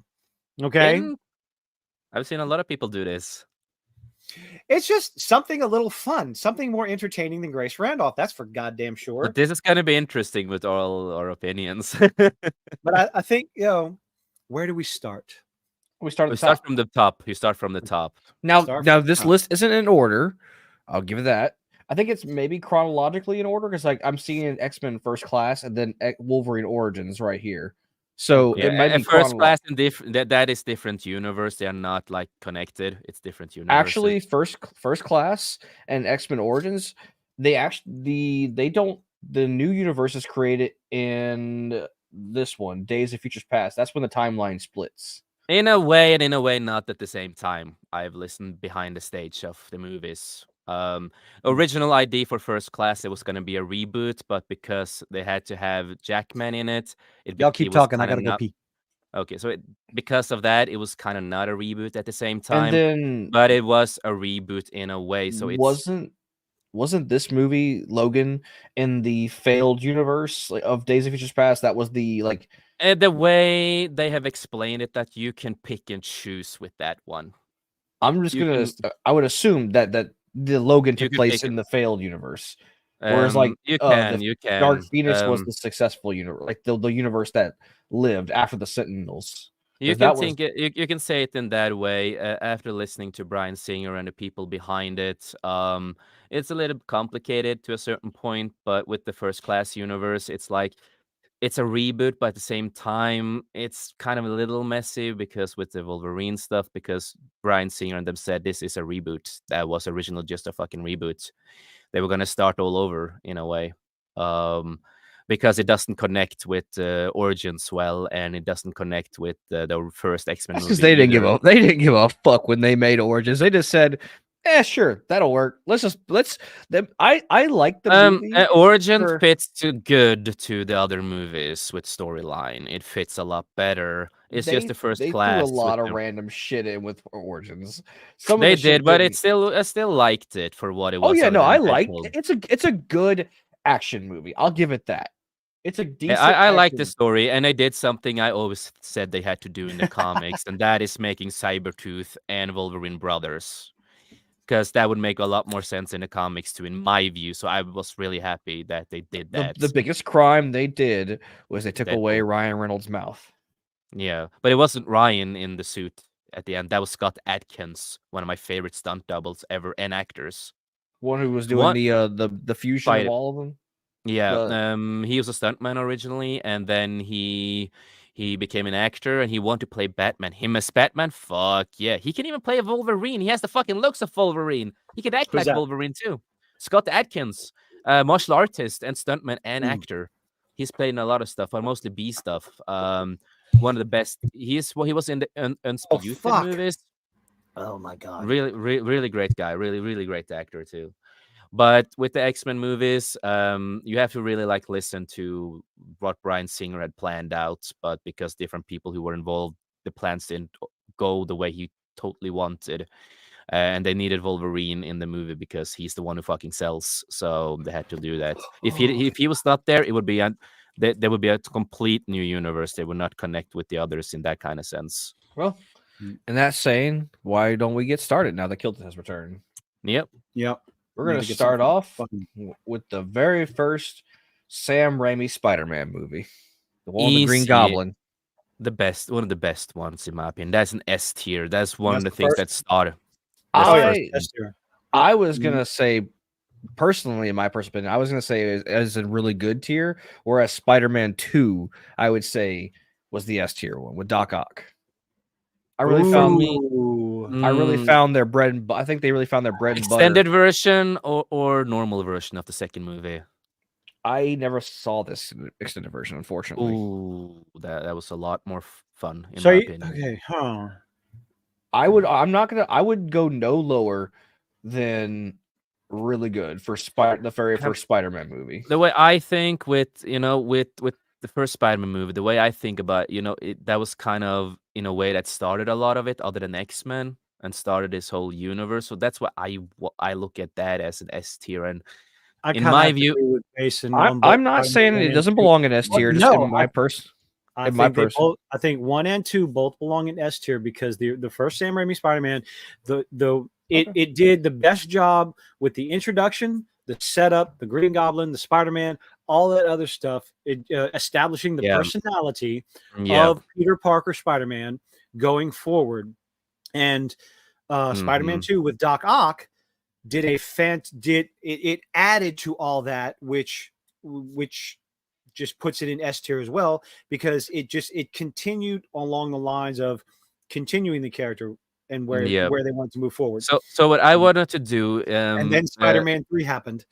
yeah, we're Fuck. gonna, but Okay, so we're with also just gonna agree to put this one yeah, right here as well. the way that people normally do this with the S tiers and stuff like that, you put Spider-Man 2 before Spider-Man 1 in a way. I was actually gonna say that, which now Yeah. this is Yeah. so also the level of where they sit on the Yeah. placement. I've So done this I would before, so I would agree. I would put Spider-Man 2 above that is the way Spider-Man. I wanted to do. That's Cannot disagree with that. yeah. I'm gonna go ahead and just say Yeah, with that one, it's like okay, I will say this. How many It different problems can we talk about with that movie? yeah, but not just that, it's not trash. I will not put it on trash. It was not the best thing in the world that we have seen with Spider-Man, and it was a lot of interference with the studio when this movie happened. But a lot of other stuff with Peter, Harry, other aspects of the movie were really pretty good executed with the characters.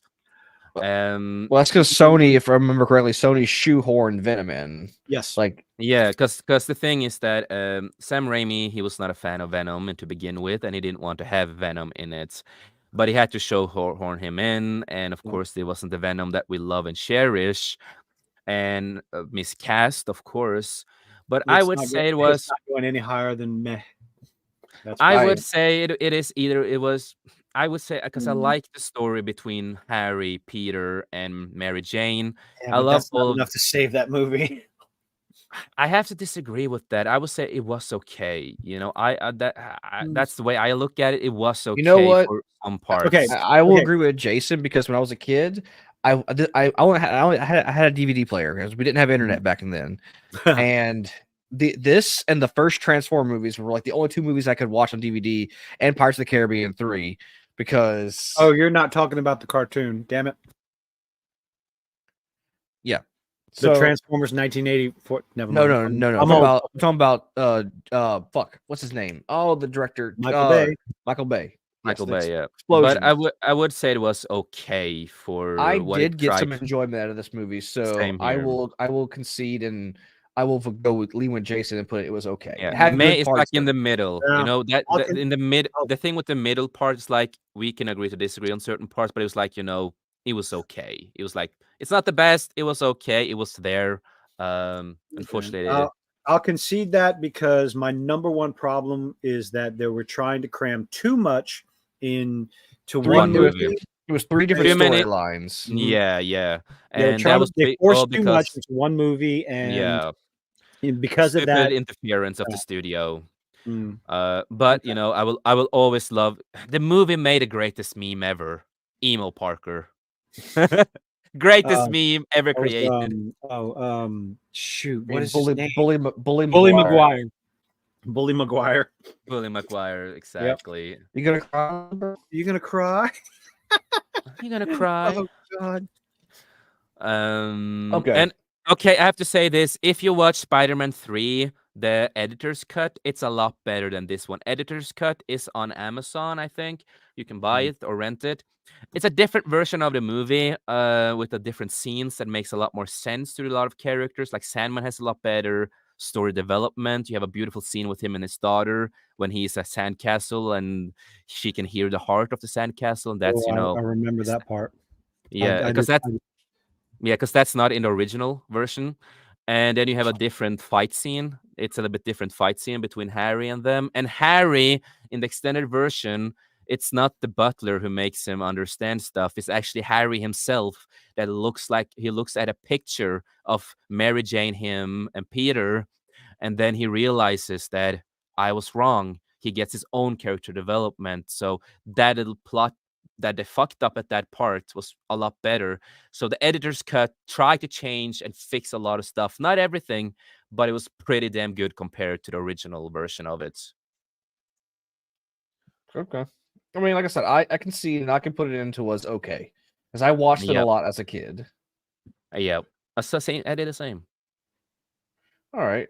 Well, let's move on to the next generation of Spider-Man. The first, the Amazing S-tier. Spider-Man. I will say S S-tier? tier for me. S tier. S tier?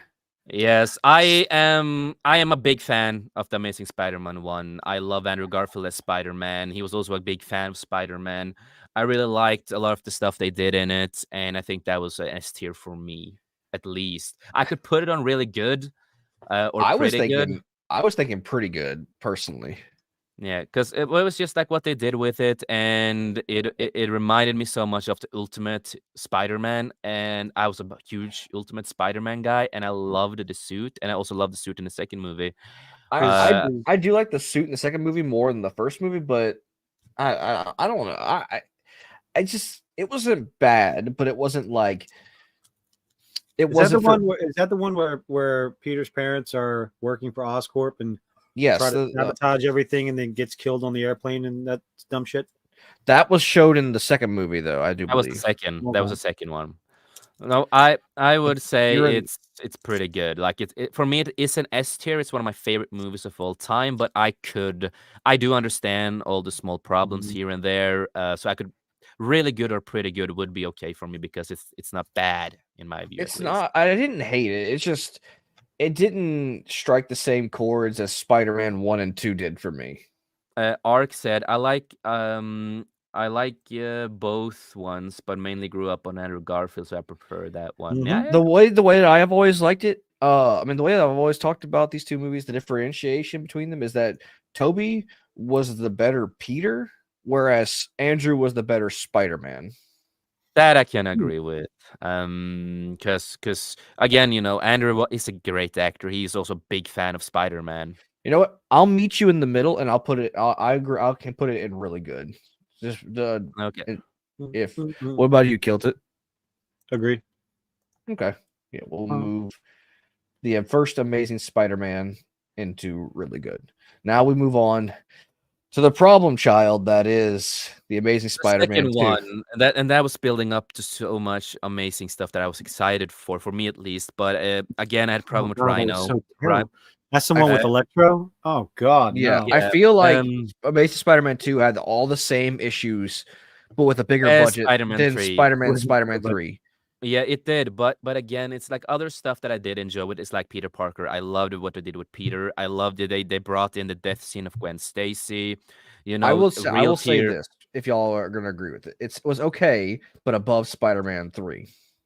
Yep. I would say I would put it on pretty good, but I can also see it as okay. No.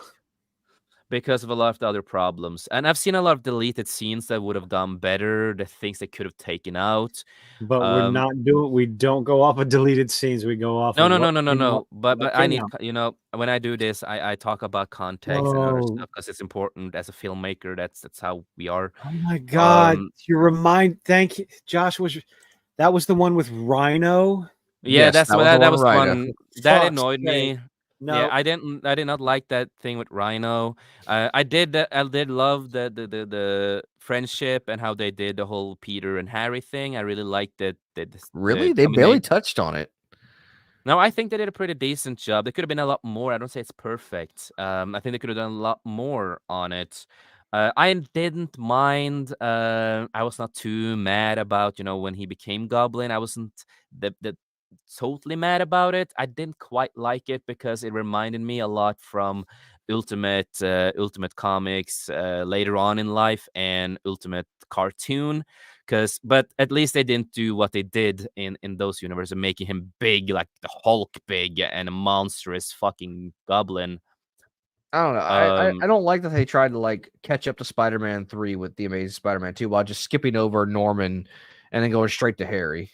Yeah, no, I can understand that. No, I would say it was okay. The best part is Peter. And Andrew Wednesday's Andrew is the highlight of the movie. No, And I feel bad for him. He also got fired after this because he didn't show up to a meeting. There was a lot of stuff that happened with Sony at that time. well, man, But I'm happy. They canned it after the second movie anyway. So Yeah, and they did try to build up to the Sinister Six. yeah.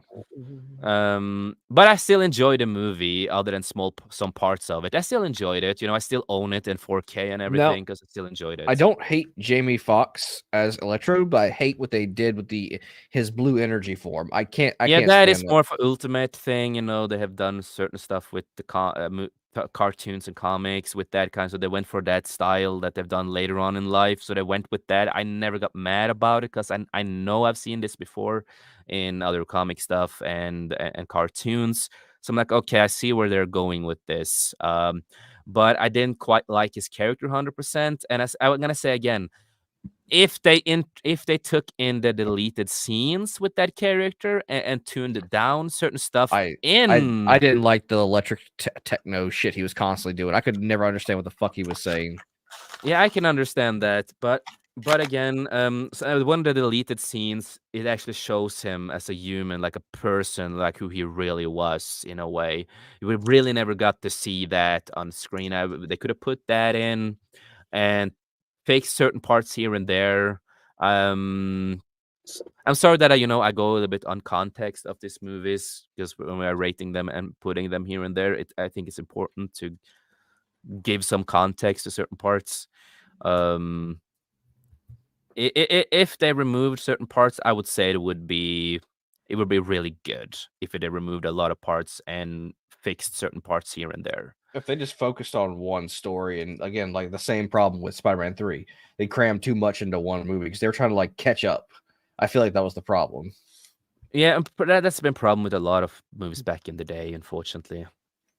Electro was better in No Way Home than it was aight. It was okay. Oh no, Electro was much better. Electro was so much better. But we'll get to that when we get to that movie. Yeah. Or whatever. It's so much better. We'll get to that. You might as well put No Way Home as S tier. Well, we'll get to it. Depends on what version we're talking about again, because the extended version is the best one. I think we can all agree we'll keep this right here. Yeah. I would after talking and going through a little bit context, I for me personally, I would say pretty good to point, but I will also say it was okay. It's a hard one for me, so I will respect was okay because it goes in the middle of our opinions. Andrew is keeping it out of meh for me. But anyway, X-Men First Class, really good in my view. I had a lot of issues, but really good. But James McAvoy and what's his name? Michael Fassbender. Michael Fassbender sold it as young. Absolutely, sold it for me. Fantastic. They are the selling point of the movie. They are the best. And surprisingly, Kevin Bacon wasn't a bad villain. He was not bad. I liked him as a villain too. The only problems I had was Mystique and some of the timeline of heroes who they picked. But again, supposed to be invincible that gets blown up. But I was like, that was stupid. But I know this originally was a why reboot. They gotta kill the only black superhero, motherfuckers. Yeah. So I know originally this was gonna be a reboot. It was not gonna be a main part of the old X-Men universe. It's Bryan Singer and them have talked about this again. So it's actually not a reboot. The way he kind of explained it and how I also explained it before Bryan Singer came out with this is that because of First Class, this have happened before in a way. So that's the way you kind of look at it. So it's in the new universe to a certain point. It's in their own universe. We're putting it in really good or pretty good? I would say really good because Michael and James McAvoy. I definitely enjoyed it. Thoroughly enjoyed it. I like the new. I would not S tier. Yeah. Before or after Spider-Man? Oh, before Spider-Man. It was a lot better than Spider-Man, I would say. Yeah. Because Michael Fassbender and James McAvoy are two of the greatest actors in that. It's like they're the way they treated their friendship. They swung big with that. They sold it. I'm not really arguing good that. casting. And then what's his name wasn't bad for Beast. I liked him. Nicholas Hoult. No, he was pretty good. I wish he got a little bit bigger for the role, but not everybody is that lucky with their body, even if because he's worked out a lot at a lot of roles. He really has, but he's not the guy who becomes really big. You know what I mean? Yeah, I mean, He's a skinny guy. I'm saying Beast is supposed to be like he's a big dude. Like he's not Juggernaut big, but he's still big. boy. But he Like- was pretty good. Fantastic cast. All right. So we move on to X-Men Origins Wolverine. There's Shit. a lot of things that I liked in it, and I was mostly Wolverine and Sabretooth and their connection and their story together. And they did something I absolutely hoped for that they would do in the comics, and that's making them brothers. Great acting from Jackman, great acting from a lot of the actors. I don't like what they did with Deadpool and certain other stuff. CGI was shit. It was really rushed. But there was a lot of stuff I liked in it. For me, it was okay. I would not say it was meh or trash or anything like that. Because it was not the most horrible thing I've ever fucking seen. I But thought I it was like I said that earlier the- that it was a good action movie. Is that the one where he goes to Asia? He goes like that's No, the no, Asian that's storyline? this one. That's this one over here. Okay. This is the one where he goes and finds his old team members because his girlfriend was killed by Sabretooth and they were hunting him down. This is where he gets the adamantium skeleton, where they show him getting the adamantium grafted to his bones. Ryan Reynolds' first portrayal as Oh yeah, fuck Deadpool. that movie. How Yeah, no, I would dare say it you. was I would say it was okay because again, no. other than going. Deadpool and certain parts, I No, like the guy who played Gambit. Gambit, he that. was a good cast for it. He should have just had an accent, but other than that, he was pretty fucking good, and he looks like the character. It was pretty good. There's a lot of good parts with it. I would not say it was meh or trash and stuff like that. A lot of people have liked it. Some people haven't, but there was still a lot of good in it. It was just You would I have to liked take out the entire back half of that fucking movie for it to be anything better than meh for me. I loved like the origin story with Wolverine and Sabretooth.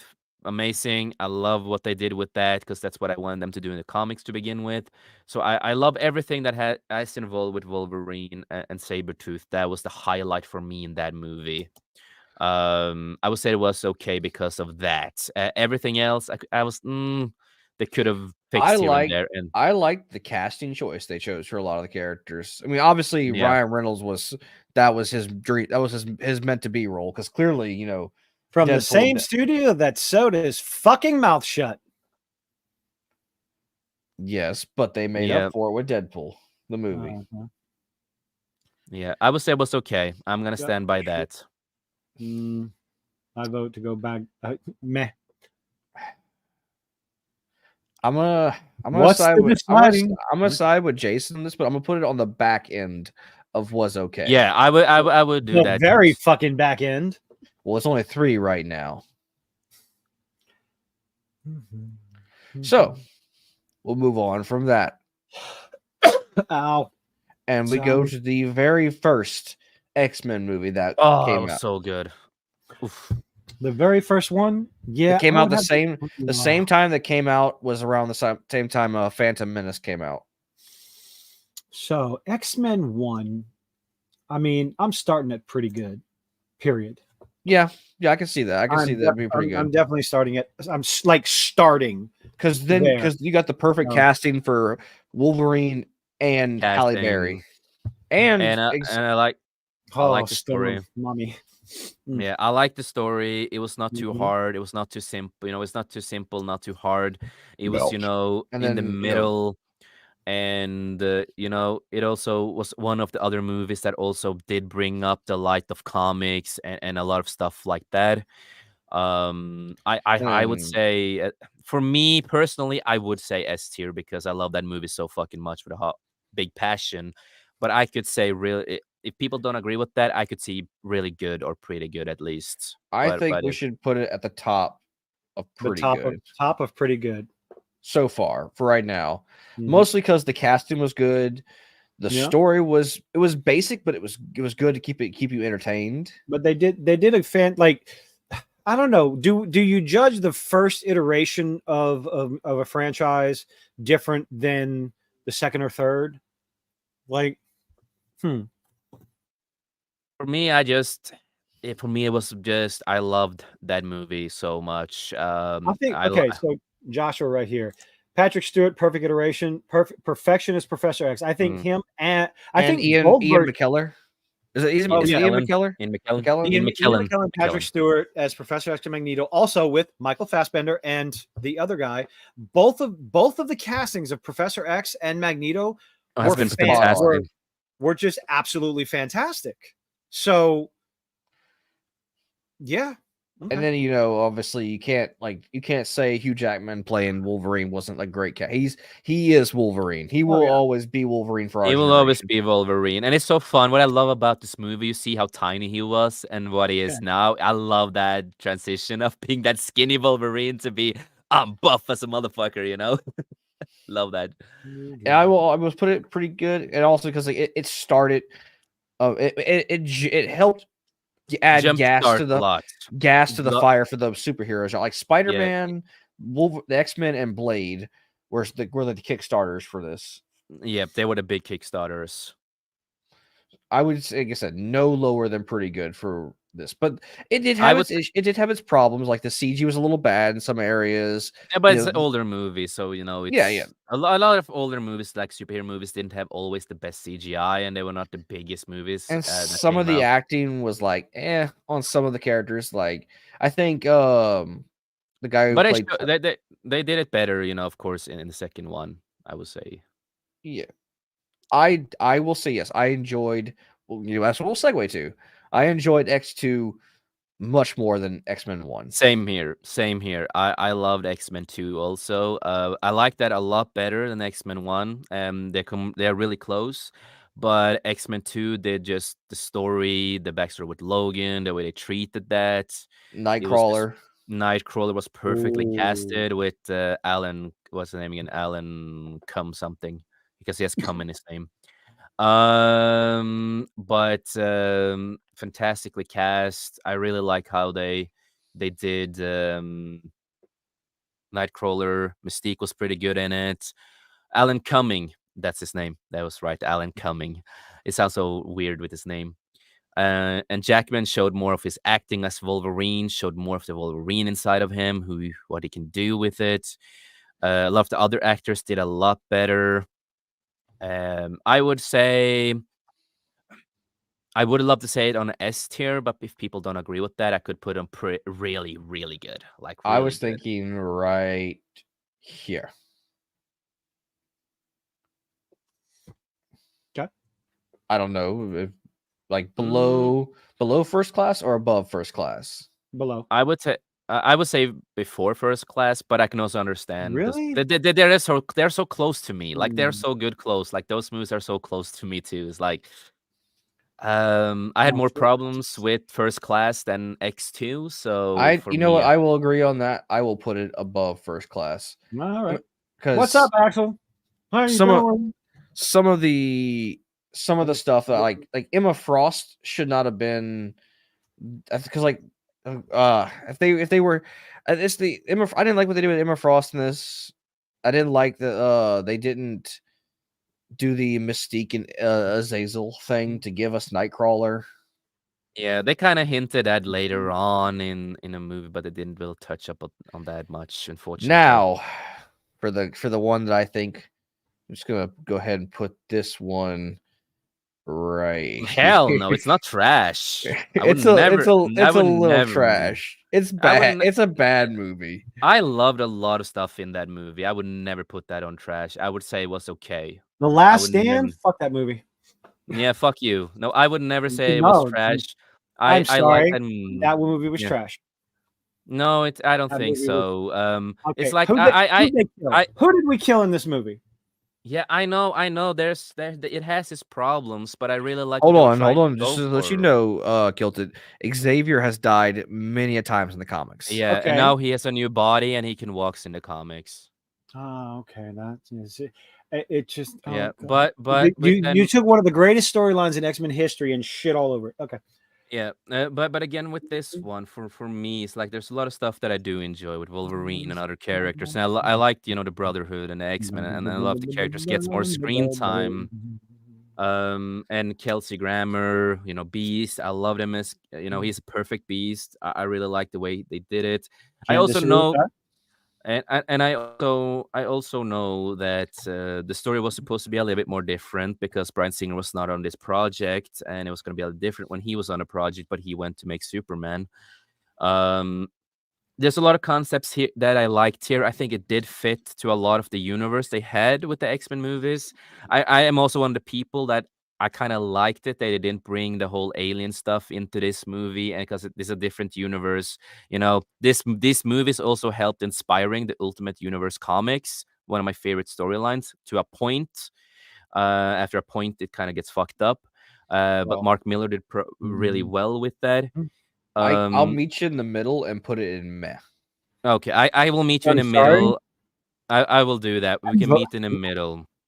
Yeah, what happens if I'm the one voting for trash? Well, it's 2 versus 1. Fuck That both is y'all. how. But again, we have to talk about a little bit of context. We can't just say it's shit. The it's movie mid. was garbage. Yeah, but It we was just bad. Oh no. Well, it's always important to talk about context. Okay, let's take the context of the first movie and the second movie, and you end up with that as the third one.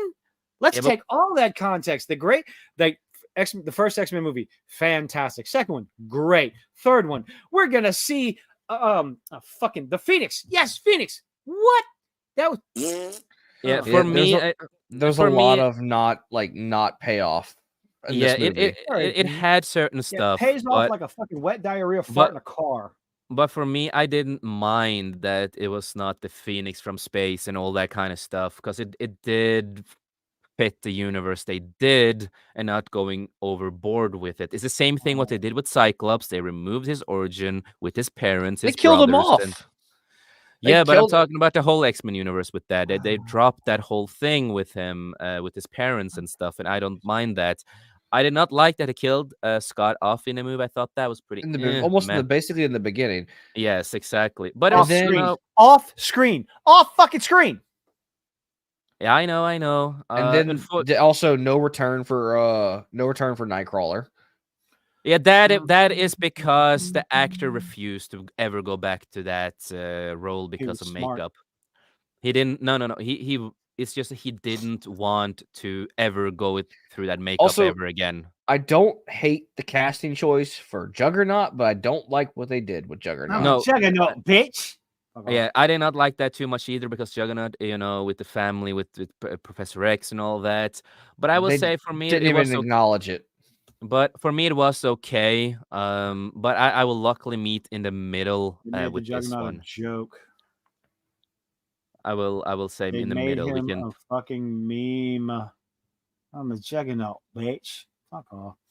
Sorry. Yeah, but I will meet you guys in the middle. I know you guys don't like it as much as me, but we are gonna try to be fair to each other. So I will say, but I can go meet in the middle with the meh because of that. I can meet in the middle because I understand both sides on it. It's just I watched the first 2 movies and then I was so excited for the third one whenever it came out in theaters, and I just felt such disappointment leaving the theaters watching it. Yeah, and it's also sad because when I first tried to watch that movie, at the end of the movie where all the X-Men are showing up and you've got Wolverine sliding down the building with his claws, the movie warped out, cut, and I didn't get to see the end of the movie. And you know what? That was the theater. That was the movie. That was the universe trying to say, you really don't want to finish watching this. I will say though that we have to admit that part with Jean Grey and Wolverine Logan when he kills her there, it's a heartbreaking scene. The acting was phenomenal. I was gonna say the Phoenix scene was a good scene between the two. Granted, if Jean wanted to, she could just bam and Wolverine's dead.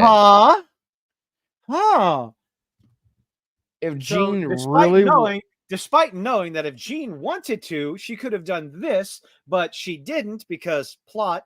The more I think she about didn't it, want the to. more She I didn't think want about to it, kill. it's just, She didn't want to There's kill many Logan. times they could have done. No, she didn't. And there's many times, especially in the X-Men universe, Marvel universe too. I've seen Wolverine, just be a fucking skeleton and then regenerates. I'm talking about just erased from existence.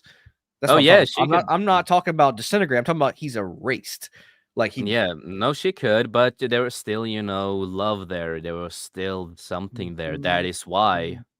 it's context to it. You have to really look at the context. But I will say again, it's too bad there were certain deleted scenes here too that would have been a lot fucking better for the movie. That could have changed certain aspects of the movie, but it is what it is. So I will meet you in the meh. Well, for this one, I don't know It's what one of this the is. short one. This is What- one of the short ones for because when you go to the timeline of the MCU, for example, they have these short movies like Yeah, 10 I saw minutes. that, but and I never watched them. So I don't have an They, opinion on it. they don't bring much. They don't bring much. It's like basically just trash. For That's why I was me, gonna but put it in here in this category because I have no Yeah. opinion on it. So yeah, What is this? it's one of the one shots one- before Coulson yeah. died. Yeah, Oh, it doesn't no bring idea. much, but they don't bring much. It's just like one shots, and they also had comics too and stuff like that. It didn't bring anything really. Well, now we'll move on because we already know Kilt's opinion to the Wolverine, where he goes. I to love Japan. it. No, Oh I didn't my see God, it. I love it. I didn't watch the Wolverine. That's the Oh, one. Yeah, He goes I to was Japan. So You- that's oh, yeah. you I should love watch it. it. You should I watch. love it. And It's a if you're good gonna movie. watch it, you need to watch the extended Unleashed version they did. R-rated, a better fight scenes. You have a fucking cool scene with It's them a smoking great cigar. movie. Okay. Yeah, but I the- had but fun. I extended- had so much fun watching this movie. Yeah, I think they like the movie. Yeah, it's a fucking great movie, but the extended one or that version is just so much better. It's like one of the fight scenes at the end there. You see him with the fucking cigar and explosions, and it's just the badass Wolverine that we love. That I'll for say me, this. I'll say this movie killed it. Wolverine versus ninjas. Basically, the whole movie. and Yeah. you had a comic line with this. You had an animation Mhm. with this when it goes to Japan with Silver Samurai. The only sword that can, one of the swords that can kill Wolverine with that Not sword they kill. have in Just it can't kill him. It could cut through his adamantium. he doesn't heal with that sword too. No. The healing thing was that weird bug thing. They put in. No. I've read it. It doesn't. It can take a long time before it heals, but it can actually kill him. The son of Wolverine actually used that in his arms too. Took a fucking long time before he fucking could heal. He could have died using it, and that's because of the Silver Samurai's sword. That is why. That is why It was a sonic blade, right? It was like in the comics. It was a sonic blade. It's a silver blade. It's a silver blade. That's But Silver in the- Samurai. Yeah, but I'm talking about the comics now. I'm talking about I know. the I'm comics. talking about the comics. He puts the Silver Samurai. His mutant ability is he can put vibrations into his blade that can cut through. But that sword can adamantium. kill him. Yeah, but that sword can kill him. That is why Cyclops gets it in the comics. In one of the storylines, he gets it. And Wolverine, even though they hate each other, he trusts Cyclops to do the fucking right thing with it. And that is kill him if he ever goes berserk. They kill me. It's one of my favorite storylines. And Wolverine's son, Now- Dakin, uses that fucking claws before Wolverine fucking takes them off, just blade. But just rips them before Wolverine rips them off him. Now, But that could the kill him. one so. thing that you might not know, Kiltit, with this, is that you're gonna see a lot of Wolverine's PTSD from the X-Men Last Stand movie. All right. Like his shit with Jean, like Jean, the actress for Jean returns for like she's the ghost that haunts him as he walks around. But the it world. worked. It worked Ooh. in that movie. Okay. I would say for me personally, it's one of my favorite movies. It is one of my favorite X-Men movies. I would say is. S tier in my view. It's an S tier. It's one of the I best. will also put it in S tier because I have very little complaints. The only I understand why they did it, but I do wish they wouldn't have mech suited Silver Surfer. I would Yeah, like that's to see, yeah. I would have liked to see it felt too iron because this came out around the time the MCU was happening. And Yeah. it felt like too much Iron Man. When the it Silver did. Samurai is a mutant, not a mech. Yeah. But other than that, it was pretty good. So that's what I think. That's the only complaint. And the I had scene with where that. Wolverine's cutting through the town in Japan, where all the ninjas are trying to like put him with poison arrows, yeah. like Yeah. he's just sitting there getting like pinned down, but he's still Yeah. fighting through. See the Unleashed version, then it's much better and extended. Oh my god, that Like fucking blood. so you haven't seen the movie, so like literally Wolverine is like dude, head to he's toe. driving a fucking big monstrous truck thing, or the woman is, and drives on the ninjas, and blood splatters out because she drives over the fucking ninjas. And then you have Wolverine go up there, and he goes out. I don't remember who drove, if it was Wolverine or her, But either way, and it goes up on the machine, takes a cigarette, he explodes the motherfucker with the cigarette in his mouth, and just walks off, man, and goes back to battle. And a lot of scenes are different, fantastic, one of the best movies ever. One of the things you might like about this Kilted is they use science to one of the mutants develops a bug, right? That not doesn't get rid of it, but it like slows down Logan's healing factor. So there's actual like threat to him actually getting hurt in this movie. He has to be more careful while still being Wolverine. Yep. Did you just call me Kilton? What the hell? Kilted. My bad. Kilton. Hey, Kilton. Who the fuck's that? Point is, yeah, like so, like he can still heal, but he heals a lot slower. So, like he has the threat of dying in this movie. So it feels like at any point Logan could die. It's not like they took away his plot armor basically of his healing factor, so that way the movie can. And Steve is right there with the samurai. The samurai sword is black blade, Mesera, which was magic. Yep. And in this movie, it's heated adamantium. The sword is the whole suit is adamantium. The sword is adamantium. That it vibrates and it heats up. That's how it's able to cut through his adamantium. But it fits its universe, though. Even though I wish they did not do the whole mecha thing, but it still fits its universe. Now, what I'm gonna say, I would like to put this ahead of Spider-Man 1, not ahead of Spider-Man 2, but ahead of Spider-Man 1. Yeah, no, I agree with that. And now comes to another one. Hold on, you should definitely watch this movie, Kilted. And Kilted, if you want to, I can find an Unleashed version for you. Yeah, I think I could find that myself too. Yeah, I'll get Captain Jack Sparrow to find it for me. It's really good. I would recommend watching this movie. Yeah, you see the years of being Wolverine. It's not just killing Jean, but like the years of like his loss and failure of the X-Men, shit like that. You see all of this like happening to him, but it's not like they're not beating Wolverine down. It's not like modern movies where like the old man is the failure. Yes, he's the failure, but like one, he gets redemption from it in a good way, and it shows like I guess how to properly handle failure. He does suffer from the PTSD of it all, but like he's like I don't know. It's hard to explain. It's a better way to show a broken character. Don't spoil too much. Just say he has to watch it. Yeah, you should watch it. It's a good movie. One of Hugh Jackman's better performances. The only thing that I would say trumps his performance is Logan, but we'll get to that. But anyway, yeah, we'll move on to, I believe this is Days of Future Past. And if you're gonna watch that, you have to watch Rogue's Cut. Oh yeah, that is the official version. Is the Rogue's Cut? Even Bryan Singer said that himself. That is the official cut. And there's also a lot more scenes that got explained in Rogue's Cut that was not explained in the official movie. I didn't hate I like Days of Futures Past. Oh, I love it. It's one of my favorite movies, but it is Rogue's Cut that is the superior one. I would say it's, for me, it's either really good or an S tier, but I will put them on a really good or S tier, one of them at least, because Rogue's Cut. I would say I would put it here above First Class, but not above X2. X2 is better, superior compared to that one. But I really like Fassbender's, like just like him going really not evil, but like just he gets more room to walk than he does in First Class. Like he gets to be Magneto, like not Magneto learning how to be Magneto, but he gets to be Magneto in this movie. Yep. Like the Magneto from the comics, like bow before me, humans, because we're superior to you. Yep, really great movie, and I just First Class before it. Really?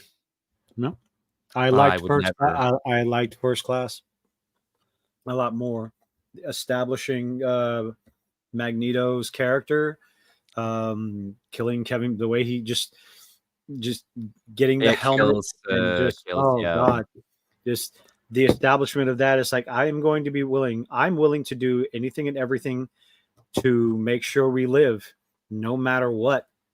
But I really feel like that point was extended upon in Days of Futures Past.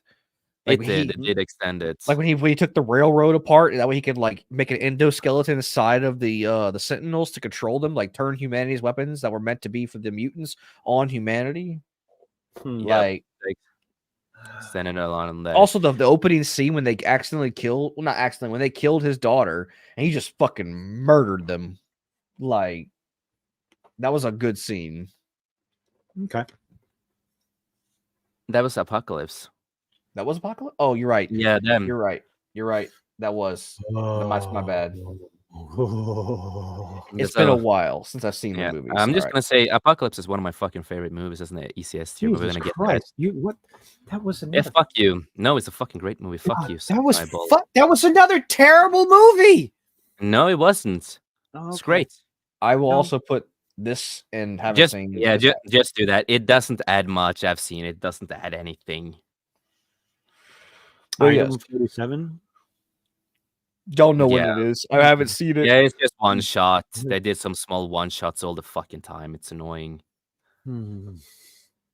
So we will. We've heard Jason's opinion, and I will let y'all two discuss this. I feel like me and Jason have been talking about this, so I'm gonna let you and Kilted discuss. Yeah, this for me, I really heavily loved a lot of the story. I wish there was a lot more they did go on with.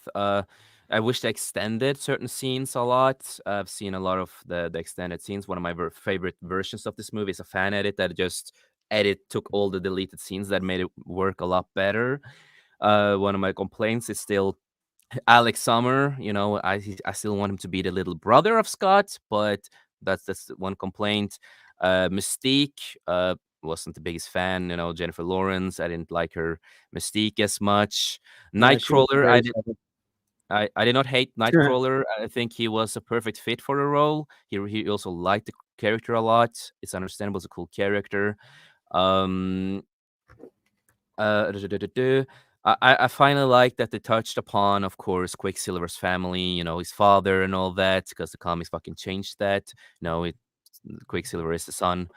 And I really heavily liked that. That they brought that more to the table.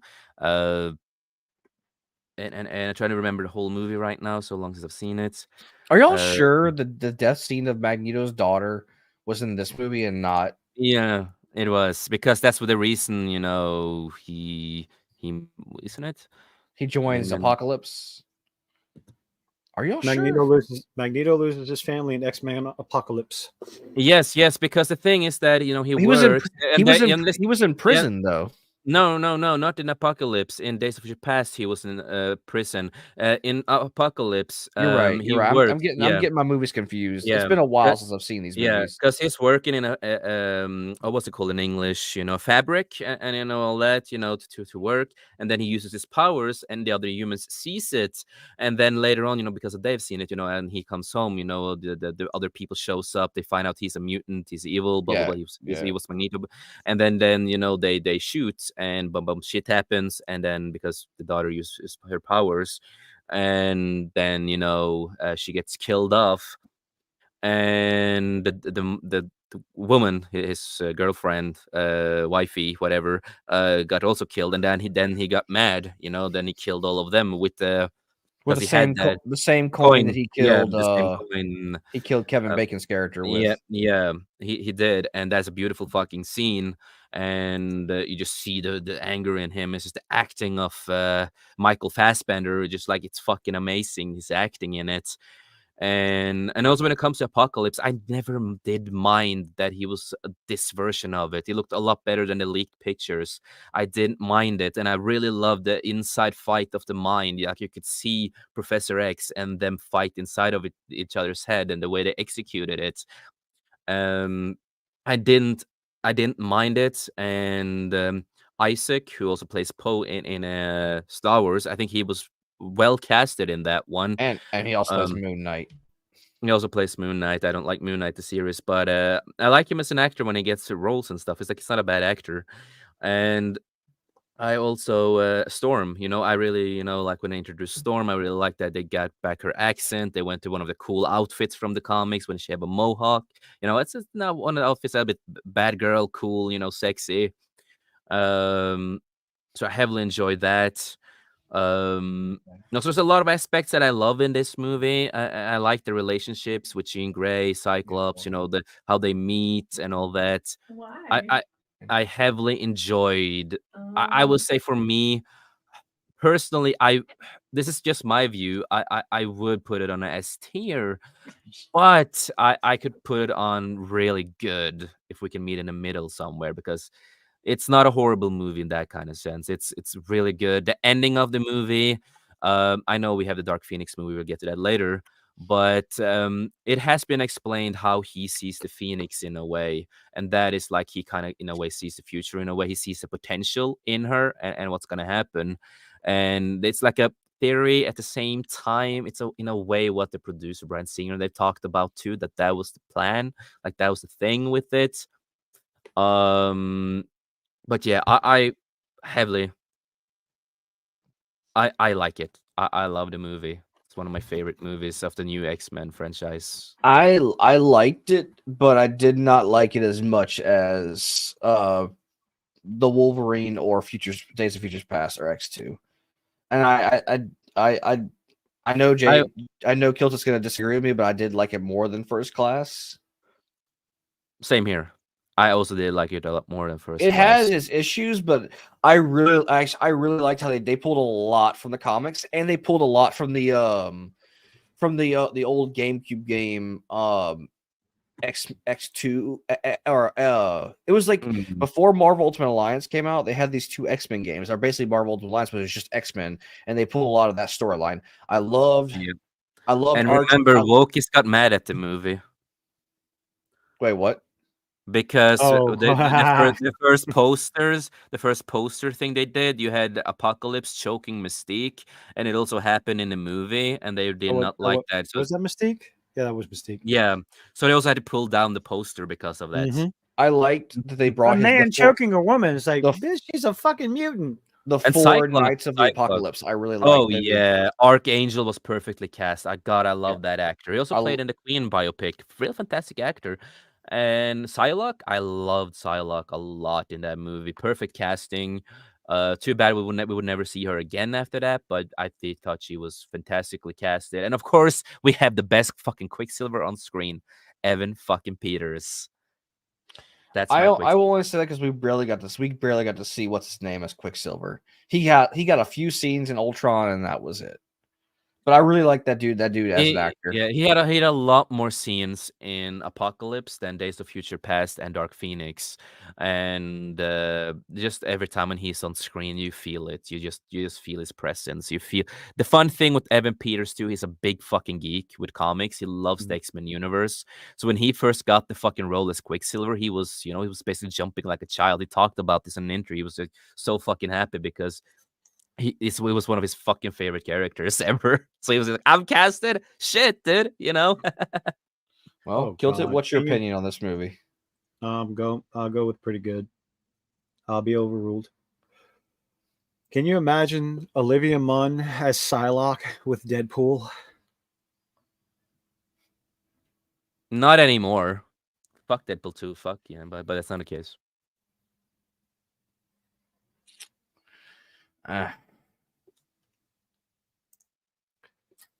We can meet me and Hashi likes the movie a lot better, but Hashi, let's meet Kilted in the middle. We can say pretty good. Y'all we can meet them in the overruled. middle. Look, y'all No, but overruled. How about we'll put it at the top of pretty good. We have when you do this kind of things, we have to find a middle ground. We that is what's also about. Now we go to the movie that took 12 years to come out. Whenever they finally won, because Ryan did not tease it. He was not the one who quote unquote leaked it when it was. Absolutely not. He would never do such a thing. No, he was but so that certain. movie that had 12 years of hype or 10 years of hype behind it. Every once in a while, I'll go back and watch that quote unquote leaked footage, and it's just like, this is entertaining as fuck. I love it. Yeah, and it was not him. Just remember that, everybody. It's not him. Was not him. I love this movie. I would be hard pressed not to put it. I think it was I think it belongs in S, but I can bring it brought down to really good. I think this movie was like a groundbreaker movie for, because like this was like they started dipping more into like the actual comic style of the X-Men, like especially with Deadpool, Colossus. Those think two that alone. Colossus was fantastic. He was way better than in Deadpool. Last Stand and in X2. I want to put it in S tier. Maybe not ahead of anything that's already there, but definitely in S tier. For me, I would say really good. I wouldn't say S tier, but I would say really good. If it's in really good, I would say the top of really good. Top of really good, because I enjoyed it a lot more than any of the other movies. I will meet you guys in the list. middle. I did not enjoy it as much as you guys, but I will meet you in the middle. I loved it. I thought it was. I didn't really see any negatives with this movie. I can't really think of anything that I didn't like about it. I thought it was fun, the right level of comedy. I like the action, the character. I mean, it's Deadpool. Like everything's gonna be crass, so you know the kind of comedy you're going in with Deadpool. Yeah, exactly. No, I will meet you guys in the middle. I would personally put it behind Days of Future Past, but that's just my view. But I will meet you guys in the middle because I do understand why, not just because the movie itself, but how it impacted the movies and other stuff like that too. Because I'm trying to think like a filmmaker and how it helped to shape a lot of other stuff. So I will meet you guys in the middle. I really feel like this was one of the staple. I know it's not technically part of it is part of the X-Men universe.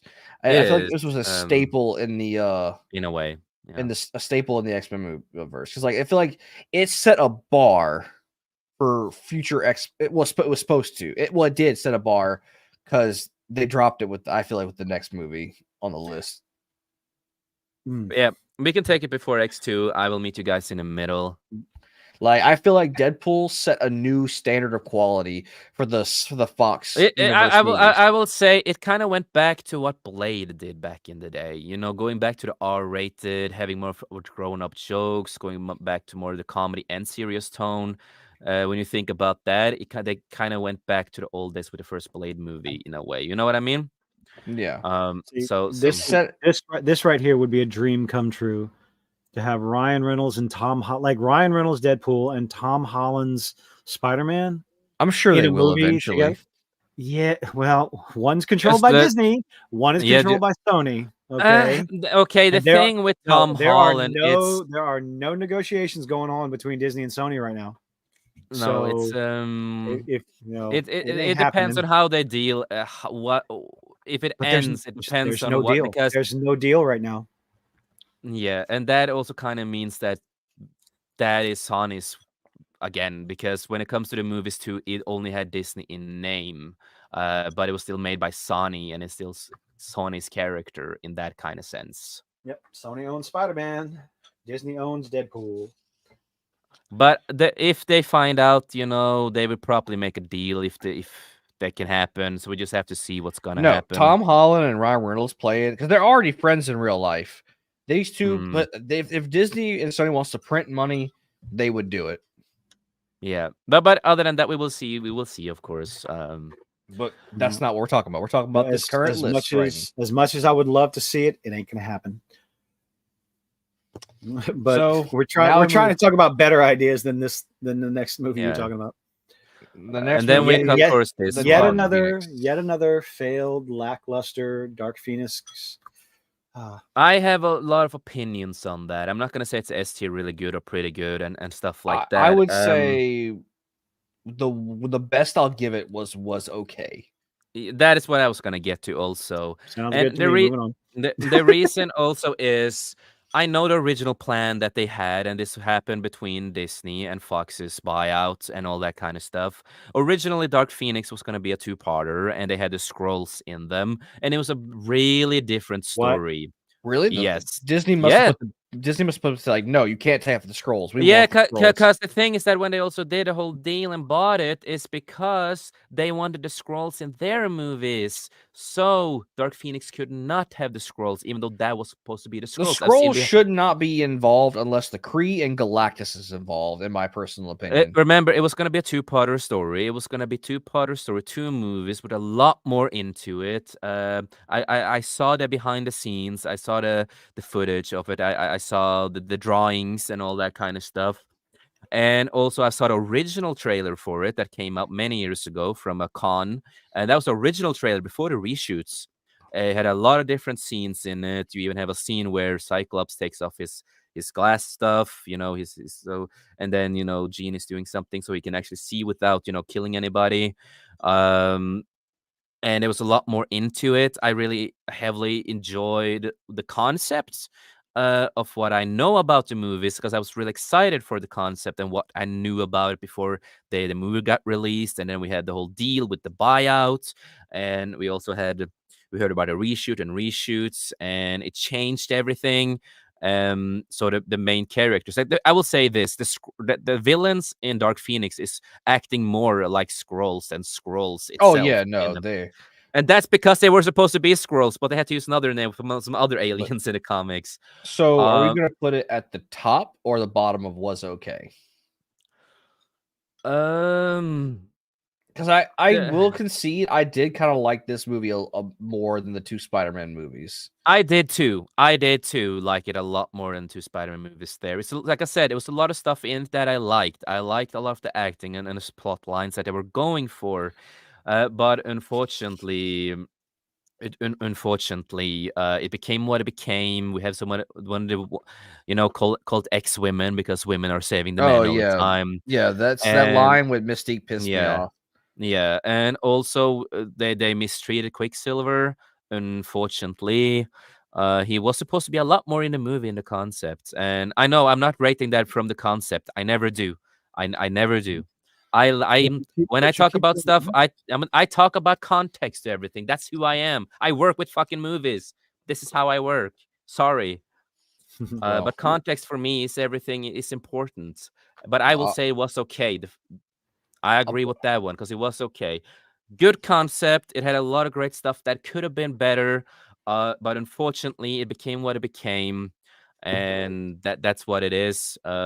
It's not a movie that I will rewatch a lot of times, but I will watch it once in a while. But if I watch it, I have my own fucking fan edit of it where I have removed certain parts just because it was annoying, and I added in deleted scenes that was better. But and it was okay. I feel like Kilted doesn't have much of an opinion on this, so we've talked about it. We'll move on to the next one, to Deadpool 2. I'm not disagreeing with that one. Deadpool 2.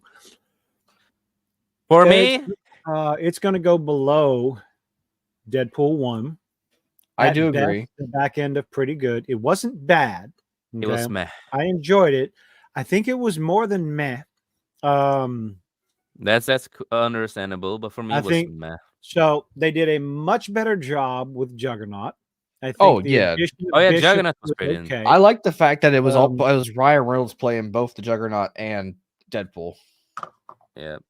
No, that was funny. That's actually a fun Domino is cool. No, fuck Domino. It's the worst shit to ever happen to one of my fucking favorite characters. Fuck what they did to Domino in that movie. How they fucked her up. How she fucking looks. Not shaving her fucking armpits either. And no. That's just a fucking disgrace. Hell to the fuck no, bro. It's like, yeah, you can cast a black woman. I don't fucking care. But make her fucking white. Make her fucking accurate. Make her fucking accurate to her fucking mutation and who the fuck she fucking is. That is the biggest mistake with that fucking movie, and that will piss me off. That's why I hate it. I hate that part. Other stuff in the movie was okay. It was what the fuck's going on? Sorry, I was moving the thing over to my main monitor. Oh yes, Frostfang. Domino is supposed to be albino. That's her thing. She's white. That's her fucking thing. How many albino actresses you know in Hollywood? But she's not albino. She's they just gave her albino. In this movie. They just gave her basically vitiligo. An iPad. Yeah. And it was not even accurate. It looked terrible the way they did it. But no, it's important to her character. It really is. I understand that.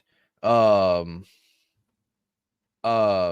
Hold on. Sorry, my zoom out a little bit because my screen. It's okay. There we go. Anyway, I understand that Deadpool in the comics has a relationship with Yes, children. Auntie. Has a relationship with what?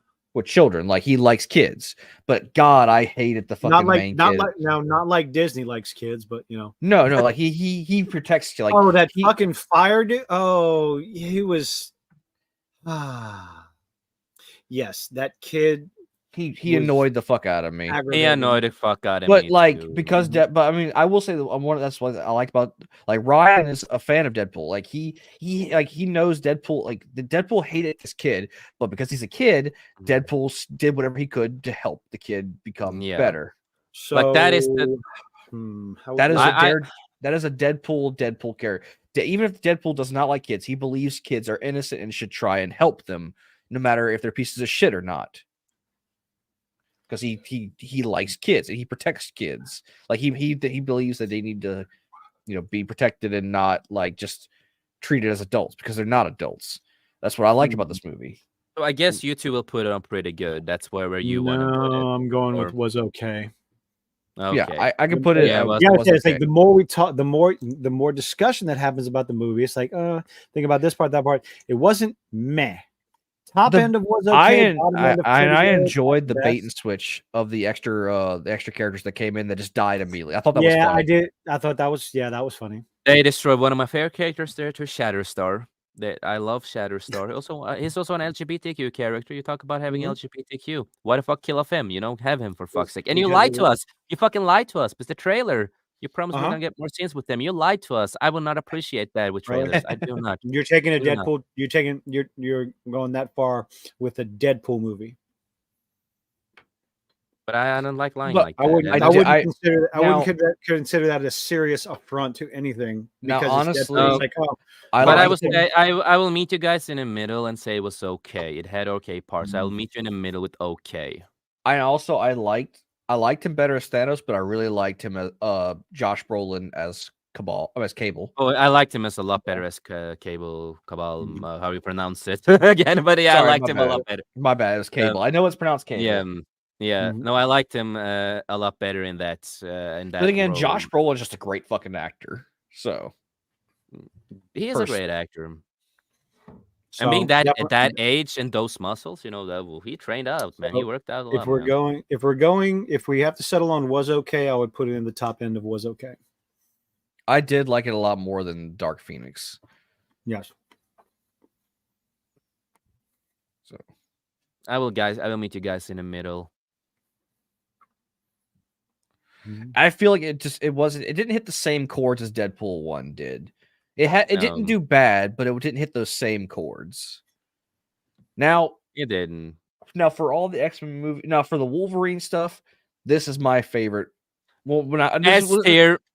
I will agree. Put it in S tier. This is one of Hugh Jackman's praise and goodness, and I've seen bits and pieces of it. Not enough to pass final judgment on it, but I've heard enough. I've genuinely heard enough. This is one of Hugh Jackman's best performances of Wolverine. Well, I'm sorry, he's not Wolverine in this movie. He is Old Man Logan in this movie. Old Man Logan. Yep. And remember, Jackman is also one who wanted to do this story because he was there to help to choose the story, and this was one of his favorite stories from comics too. When he knew about the comics and stuff, and he wanted to do something with that, and I'm really happy with that. I only have one gripe with the whole movie. It's only one thing that I didn't like, but it's still an S tier. I would like to put it at the top of yes, easy. The only thing I didn't like with it was cloning Wolverine, like Logan, the clone of that happens in the comics so much, though. Yeah, I know what you mean, but no, I know what you mean. But I didn't just. It's not my thing. I like Laura. I love her. She's one of my favorite fucking characters. Oh, you mean X2? Yeah, I mean his clone, Wolverine's clone. I was saying there's two clones in this movie, so you gotta be more specific. X24, yeah. There's two clones in this movie, so you gotta be more specific. Yeah, sorry. That's what I said of him. But yeah. I know. But in this movie, she's not like a clone, and she wasn't that in the comics either. It's like, in a way, she got cloned by the DNA, but in the comics, she was also impregnated by another woman. Other woman got her inside of her, so she's the biological mother. It's Basically, kind of the same situation with Batman and Batman Beyond. How they retconned Batman Beyond to be Bruce to be. Oh, I hated that. Oh my god. I want Terry to be his own character. I love Terry, but that's another case for another day. But I thought in this movie they were going to continue this movie. Unfortunately, they were going to continue, but it didn't happen. They were going to continue with Laura. It didn't need to continue. It was perfect how it ended. Now, granted, It was perfect, but they were going to continue. They had a script and everything with Laura to continue the story with her. And it sounded really interesting, and they had a lot more into the universe because New Mutants was also a big part of this movie. If you didn't know, that was going to connect with the Logan movies and explain a lot more. They also showed that in the New Mutants, the movie. Also, I know we talked about this earlier, but is this confirmed to be the failed Sentinel timeline? No, it's really not, because you have two different people saying two different stuff. I don't remember who said what, but I don't know if was it Jackman who said you can look at this the way you want, or was it the creator himself? I don't remember who said what, but I know both said, yeah, you can look at that it's this universe, it's a continuation, and you can look at it as its own universe. That's how they also said when they talked about, you can say it's its own universe. So it was never confirmed or denied what universe it was in that kind of sense. You could pick yourself how you wanted to view it. I always like to view it as the failed timeline.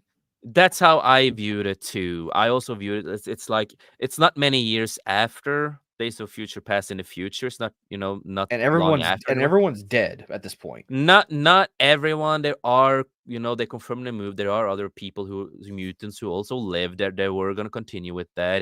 This is the timeline where the Scarlet Witch got pissed and killed everybody. Another point I like about this Scarlet Witch got pissed and destroyed all the mutants. It also shows like the consequences of mutants when they get older, like with Charles Xavier going through dementia. Like he is literally causing world cataclysmic events because his mind is so powerful, but he can't control it anymore because he's old. And it's really funny because they also based this movie a lot on the Mark Miller run of Old Man Logan. But the Old Man Logan was really different. That was Wolverine who killed everybody because he was tricked by Mysterio to think everybody there was the villains. And, he went berserk and killed them all. Not every hero, but, 90% of fucking heroes, he killed them. And that comic line was, it's weird. If I ever talk with Mark Miller, I have some questions for him with that. I want to try to get him on sometime, and I'm going to ask questions, but I'm happy that they took that that inspiration from the Old Man Logan comics, and they did it with Professor X instead. And Laura, she was perfectly fucking cast, amazing. I would have loved to see more of her. I would have loved to see a sequel in a way, or continuation with her storyline. I would have loved that because I love the actress who played it. Supposedly she might be reprising her role for the MCU. I'm not 100% sure. I know the rumors there, but other than that, it's an S tier. It's good. I highly enjoyed it. I cried at the end at the cinema. Fucking hell, that was heartbreaking. But only problem I had was the clone of Logan, X-24. I thought it was so perfect to introduce. You could have fucking introduced Dakin or a new character, or something original there. But it is what it is. Other than that, S tier, good movie. I love it. Also, it's really fun to watch in black and white. If you saw that version, it was so popular in theaters. They re-released it as a black and white version because it had that old countryman vibe movie. Yeah, it's like James Mangold. He can create certain stuff good. He didn't create the best Indiana Jones stuff and all that kind of stuff, but he did a pretty fucking good Logan movie. And tie into Wolverine with Dakin. Yeah, I would have loved to see that. I love Dakin, one of my fucking favorite characters of all fucking time. He's the reason why I really got more into X-Men and the Marvel universe. But a fucking great movie. It was well done. I don't agree with this. I've heard a lot of people, oh, that's just a forgotten movie. Nobody cares about that movie. Nobody talks about it. Yeah, people fucking still talk about it. It was a great fucking movie. I'm honestly surprised you haven't seen it, Kilted. It's a really good movie. What's that? Oh, Logan. Logan. I watched like the first half of it. Oh, I thought you said you didn't. Okay, so you haven't And finished. I No. wish they kept one deleted scene. I wish they kept one deleted scene in this movie, Here and we go that's he again. mentioned. I context, but that deleted scene added so much, and that is actually when he talks to one of the kids and they talk to him. He actually mentioned Sabretooth and stuff like that, and that was really that got my feels like, oh, that was really good. Well, Mhm. I wish that was in it, but other than that, fantastic movie. So I'm gonna make a proposal on that we get all the way up to we finish the Fox universe, and we'll call it we'll get to the Ghost Rider, and we'll call it for here because we're almost at we're about to be at 2 hours. We're at 2.5. Yeah. Okay. We'll finish the Fox universe. The Fox universe.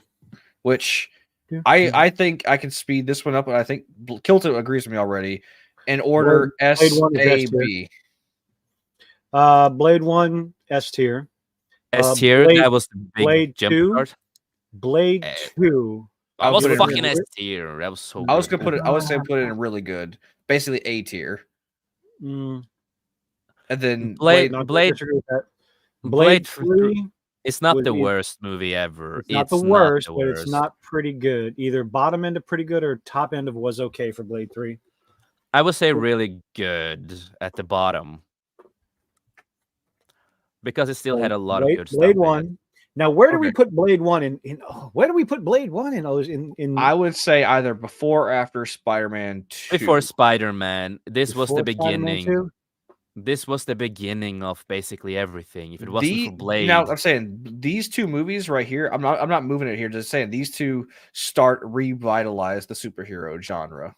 yeah, but Blade was the There are biggest one. people who that don't did. even realize that Blade is a fucking superhero. Okay, it was just a good movie. That's the whole thing. It's just Yeah. it is a great movie. Yeah. You know? And the I opening would scene is just like sets the tone. It's like, yeah. now where do y'all want to put Blade 2 in really good? I would. It's hard. I will meet you guys Like, in the middle yeah. of really good. I will say Blade really 2 is good. S tier, but I will put it at the end of S tier because it I was would, just. I still- put it. I put it right behind First Class, because fuck. Mm, Just ahead of. Oh man, in between. Oh, son of a bitch. Okay, so Blade 2 versus First Class. Ooh. I would say Blade before, man. I would say before at least. I will meet you guys in the middle with that one. So you think before First Class? Yeah. The impact that movie did and the story what with you it. think So right it's- here, Yeah, I What you think, Hoshi? We need. I'm fine with that. mm, I yeah. liked it, but I didn't like it as much as Blade 1. Oh but yeah, it- no. no, for And me Blade, that of course, we get to Blade 3. It's like I liked Blade 3, just not as much. It as was the a good comedy, not a really good action movie. Yeah, but when Wesley Snipes doesn't give a fuck about what's going on screen, you notice it, and just some and a when lot of things- drama behind the stage, and there was a lot of stuff happening with it. But it's not just the drama behind the scenes and all this other stuff. When that affects the movie, what the fuck? When it affects the movie and other things are happening in the movie that you just go, this is like, why would she do that? Why is this happening? That pull you out. Yes, I know we're watching a movie about vampires and stuff, but still, something you can only suspend your disbelief so much. So Blade 3.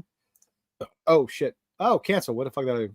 All right. Sorry. The biggest problem with it has two endings also with two versions. Oh, why do they fucking do that shit?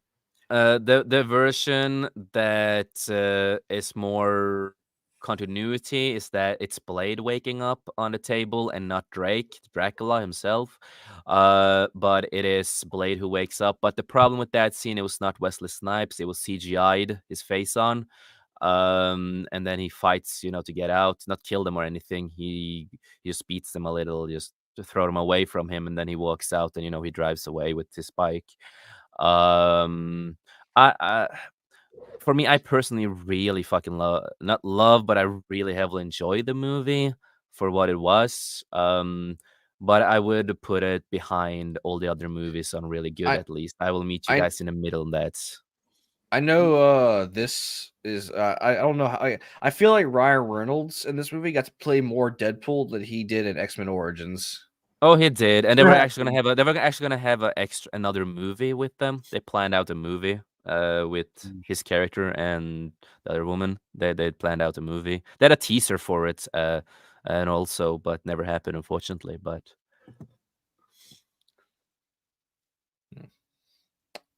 So where y'all want it? Pretty good. Middle. I would say I'll- really I'll- good behind everyone. Really like, good. I'll give him yeah. that. Yeah. Okay. Yeah. Yeah, I'm fine The with that. Bottom of really It wasn't good. it wasn't a terrible Mm. movie, but it wasn't a great movie.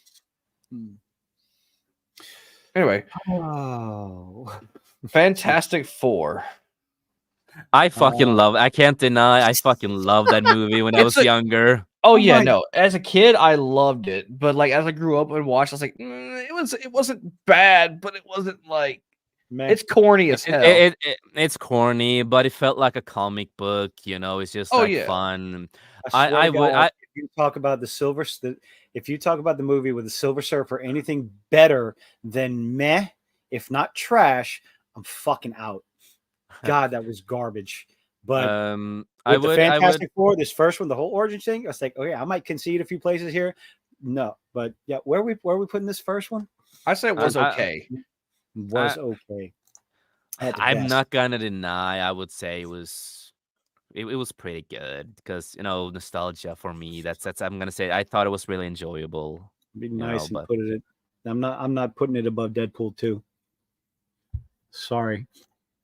I can't. I can't it's a vote lot better vote- than Deadpool. I 2. cannot vote for it to be above Deadpool 2. I kind of agree with Kilton on this one. I'm It- sorry. It's I think okay. it was okay, and I put it above Dark Phoenix, and I'll put it above Spider-Man, Amazing Spider-Man 2 and regular Spider-Man 3. That's for sure, as I enjoyed this a lot more than these two movies. Definitely, I mean, I'm But kind the of like Silver mixed between Surfer? these two, but I really enjoyed this movie. But as a I kid, enjoyed it. I know I have so much different takes on a lot of stuff than you guys. I know, but we need to meet in the middle. I would say I enjoy this better than Dark Phoenix. I will not deny. I enjoy this a lot better than Dark Phoenix, but that's because of the comedy and the acting. It was just a lot of nostalgia in it. and for what they did, the special effects on Ben was not bad. It wasn't, and the Mm. practical stuff. Yeah, what they Yeah, did was what pretty they did, good. what they did to Doctor Doom was shit. I will agree because it's not Doctor Doom. Mhm. Now- Now we have Silver Surfer. the abomination that was we Silver have to Surfer, say Silver the Surfer acting and of Silver Galactus. Surfer was perfect. The voice acting, the actor, what they did, Yes, phenomenal. It's the rest of the movie that surrounded it. That was hot garbage. So I would say top of meh. You guys are gonna hate me. I know you guys are gonna hate me, but that movie is so much better than Deadpool 2. You're outvoted.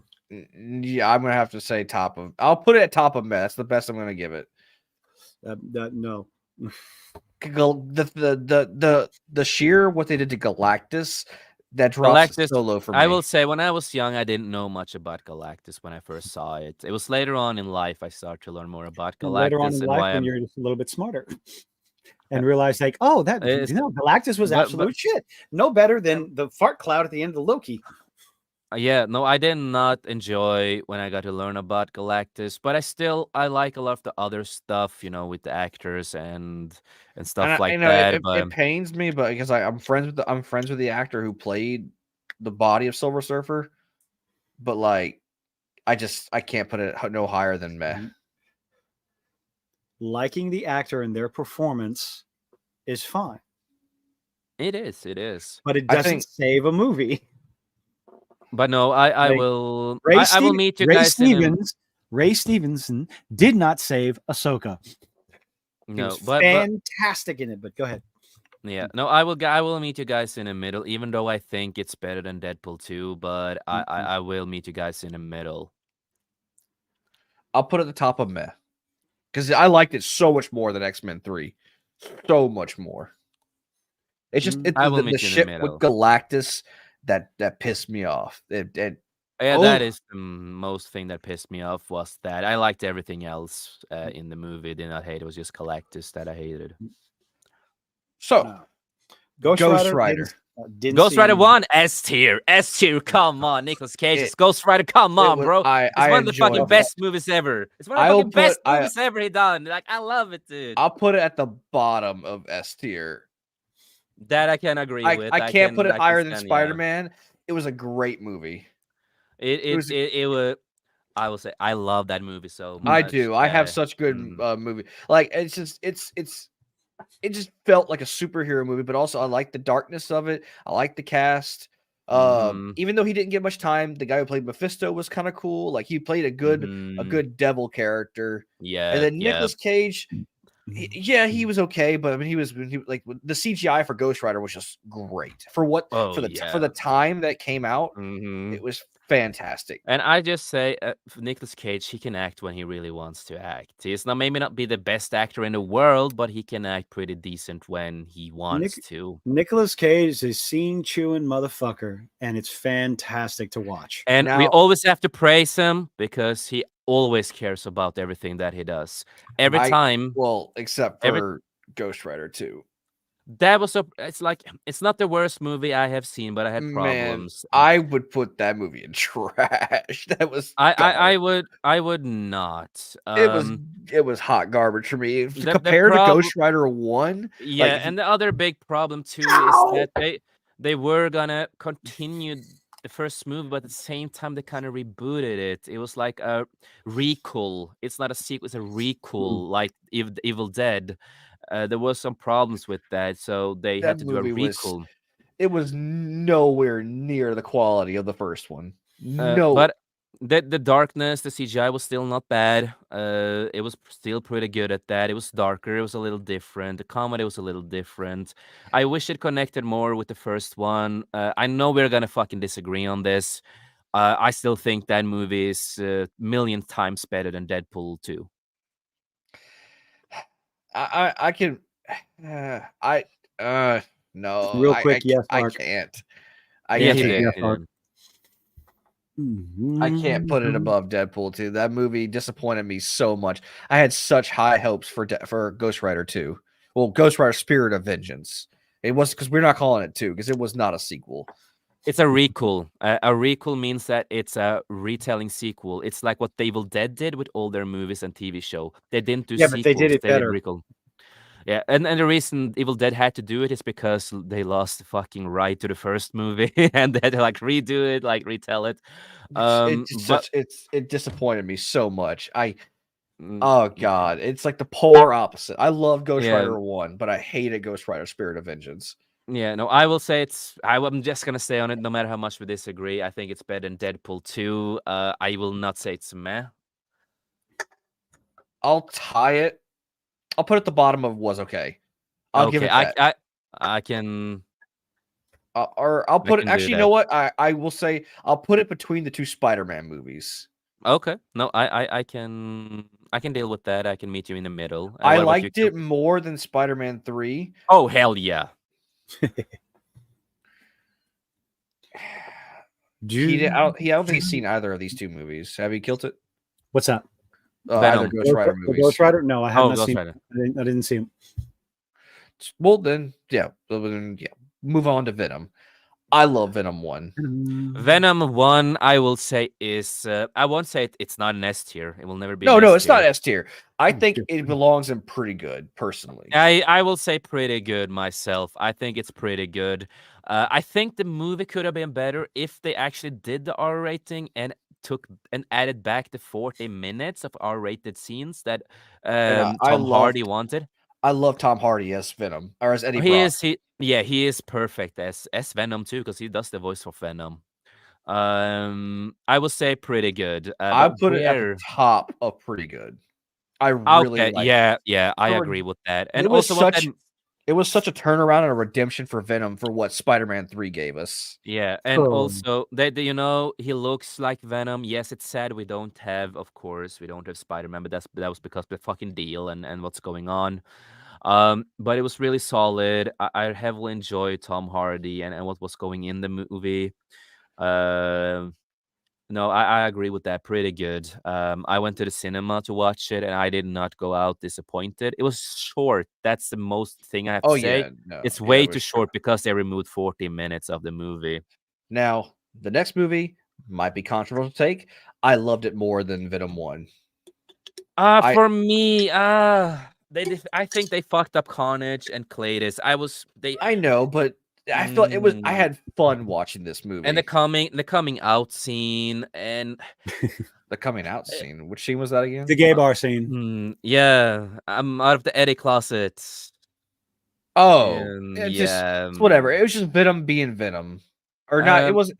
He didn't know that he didn't know what gay meant. He was just saying he was like. I like how they gave the relationship between Venom and Eddie like this old married couple relationship. I had Yeah, fun and- watching the movie. yeah, but also they did when they also wrote this movie. There's also a big ship for this. The shippers got happy. Even in the comics, they also kind of get a kid together, kind of fathers together in the comics in one of the storylines now. So I did not like that. I love the friendship they have and all that. They always had a great fucking friendship. I won't say I like it better than the first one, at all. I had so much issues with it. I would say either top of was good or bottom of pretty good, or was okay. Top of was okay, or bottom of pretty good. That's where I would like to put Let's it. see what did we have on what was okay. Deadpool 2, Fantastic Four. I can meet you in the middle. You said it was okay in the beginning. Like, yeah, I will meet you in the middle. I don't know about killed it, but I will meet you in the middle. I didn't enjoy the movie much, but I will meet you in the middle. I liked it more than Deadpool 2. You keep talking about meeting in the middle, but it's a majority vote, regardless of meeting in the middle. So you decide where you want to put it, and then we go from there. Then? So Hoshi's vote is bottom of pretty good, top of was okay. Yes. Where would you put it, Jason?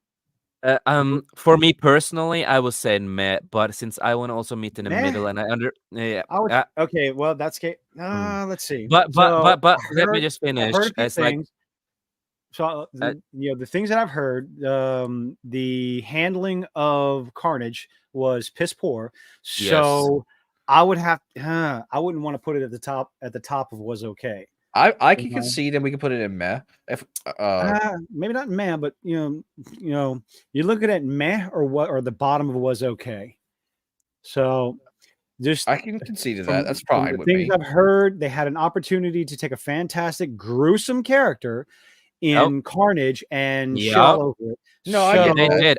Carnage is one of my favorite villains of all Carnage is a time. brutally violent character, and just from a couple of scenes Carnage is alone, a brilliant motherfucker. So I wouldn't, and so is Claytis. Claytis is no. I concede to that. I know exactly that. Although I think Woody Harrelson was a good casting, but after that, go ahead. I'm not saying that it was. I'm not saying that y'all are wrong on that. I just had fun watching the movie. That's what I'm saying. So bottom was okay at best. Yeah, I will say, because I personally I would have put it on meh, but I will put it, No, we can put it at the top of. We can put it at the top of meh. I'm fine. Top of meh. Top of meh. Okay. No, it's because Claytis, I didn't like his love story and stuff like that. Spider-Man 3. Yeah, it was. Never mind. I'm thinking about the handling of characters. So ultimately, the handling of the characters. Looking at Spider-Man 3 and the clusterfuck of characters that they had in that movie versus the handling again. But again, remember the main story of Spider-Man 3 was still good. But then you go to okay, all right, top of meh. Yeah, he says that also. I heavily love Claytis and the way he is, because he's evil as fuck. Like, he would not care about anything. I'm gonna shift some stuff around because I Morbius is later. We'll get to that in the next video. Oh, you know my view on that already. We know. But we're just gonna get to this. But so it's not S tier, but it's really good. This next movie, we're not doing Morbius right now because that's later. That's not Fox. Fantastic Four remake. Trash. That is trash. Garbage. We can all agree with that. Garbage.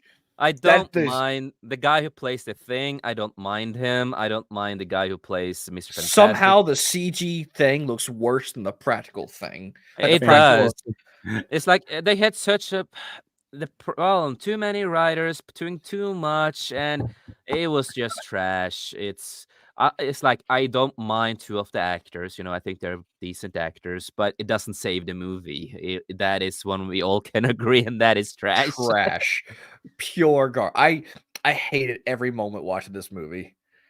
And what did they Like, do with the Dr. Doom again? Didn't they They like threw him into an alternate dimension. He came back as like a weird. He absorbed like the radiation of the dimension he was in, and he got his. He didn't even have a mask. That was his face. burned in? Yeah, because it kind of was a rock attached on face. yeah, because it attached on his body like it. Yeah, whatever. Fuck, it was so stupid, man. Garbage. I've never seen this. What's that? I can't read. The man thing. Man thing. It's supposed to be. It's. I've never seen it. I'm a. Man thing is the Swamp Thing. Is I get that. Marvel's version of Swamp Thing. Oh yeah, it's the movie. Okay, it's from 2005. I've never seen it. Never seen it. That I have not seen it either. Cool. Cool. We'll put it in never seen. Daredevil 2. I mean Daredevil the movie. Two? Did we get a sequel? My bad. My bad. I don't know why. I thought I saw 2 in there. I was like, I was missing. I love the director's. I don't love, but I like the director's cut. I've heard the director's cut's pretty good. It's better than the original cut. Oh, it is. But you know, I would say it was okay. It's like it's not the most amazing movie ever made, but it did feel like an old school comic book movie at the time. I know his skin color didn't match it, but I really like Michael Duncan as Kingpin. Oh, Michael Clark Duncan as Kingpin was it was good. It's like I don't. He was imposing. He personified Kingpin.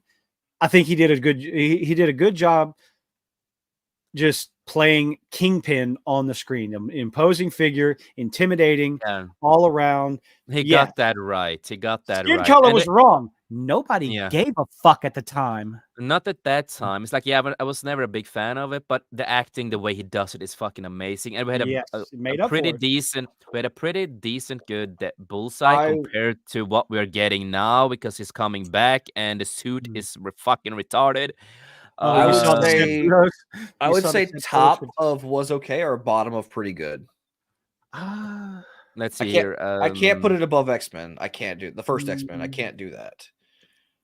I would say pretty good behind X-Men. Yeah, agree. Yeah, that movie has a special place in my heart. It really does. We'll move this one over because this is that's MCU. Universal's Hulk movie. It's not the Fox universe, but it was in the same time era. This is with Eric Bana. The Hulk dogs. Yeah, I heavily enjoyed it as a kid, but I was never a big Hulk fan. I'm still not today. I know my opinion is gonna be biased because I'm a huge Hulk fan. I really like this movie as a kid and as an adult. I can't say any lower than pretty good. I will agree with that because even though if I'm not a big fan of Hulk because in Norway we say Hulken, sorry, but Hulk, I would say it is pretty good, but I won't say it's better than Daredevil in my opinion. I think I enjoyed Daredevil a little bit more. That's fine, so long as it's in pretty good. That's all I care about. I really like. I know it's not. This movie's not for everybody, but I really like this. I liked this movie growing up, and I still like it to this day. Yeah, no, I would say it's pretty good. I never hated it. I'm just not a big fan of Hulk. I like the action scenes in it, like the fight with the dogs. The fight with his dad was a bit hard to follow, but like the fight with the military, it's just Hulk being Hulk, and I liked it. And I felt they did pretty good with the coloring and the CGI. I think they did pretty good job. For the time being, this came out in like what 2005, 2004. Yeah, something like that, and did pretty well job. And this is a better Hulk than the MCU. Superior, better.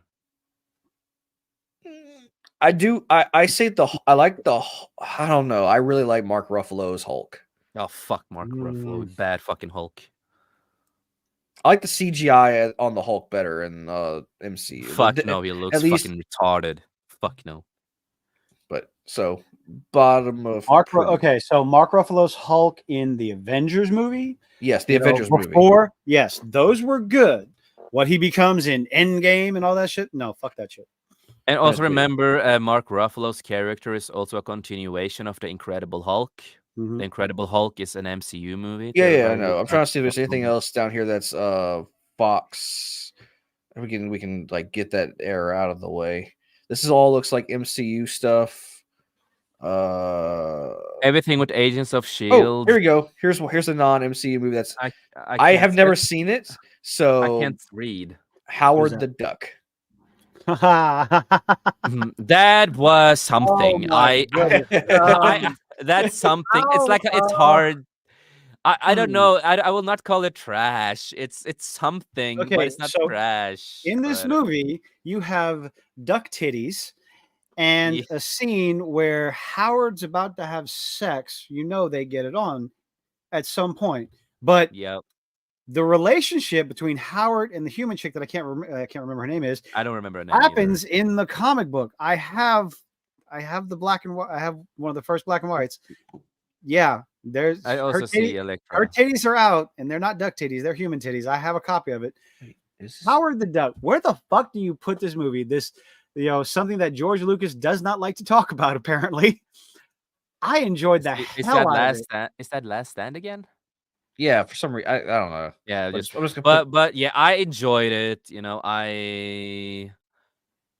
We have 2 X-Men Last Stand. I don't know why they did that. Or something.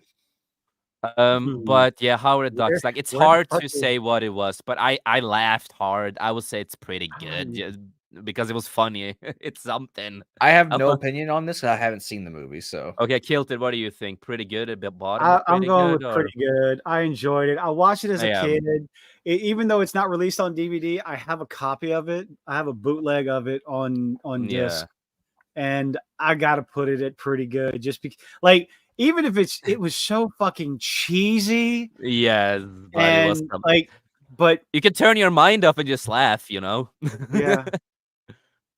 But yeah, what do you think? Like behind everything on pretty good or Well, above I mean, anything? if I could see what the fuck it was, I'm sorry. yeah, bottom of pretty good. Yeah, I bottom can't- of I mean, pretty good. Yeah. It's just somewhere in there. Yeah. 'Cause apparently I was just double checking the list. We also have X-Men 1 again, so I'm just gonna put that right there. Or we just don't.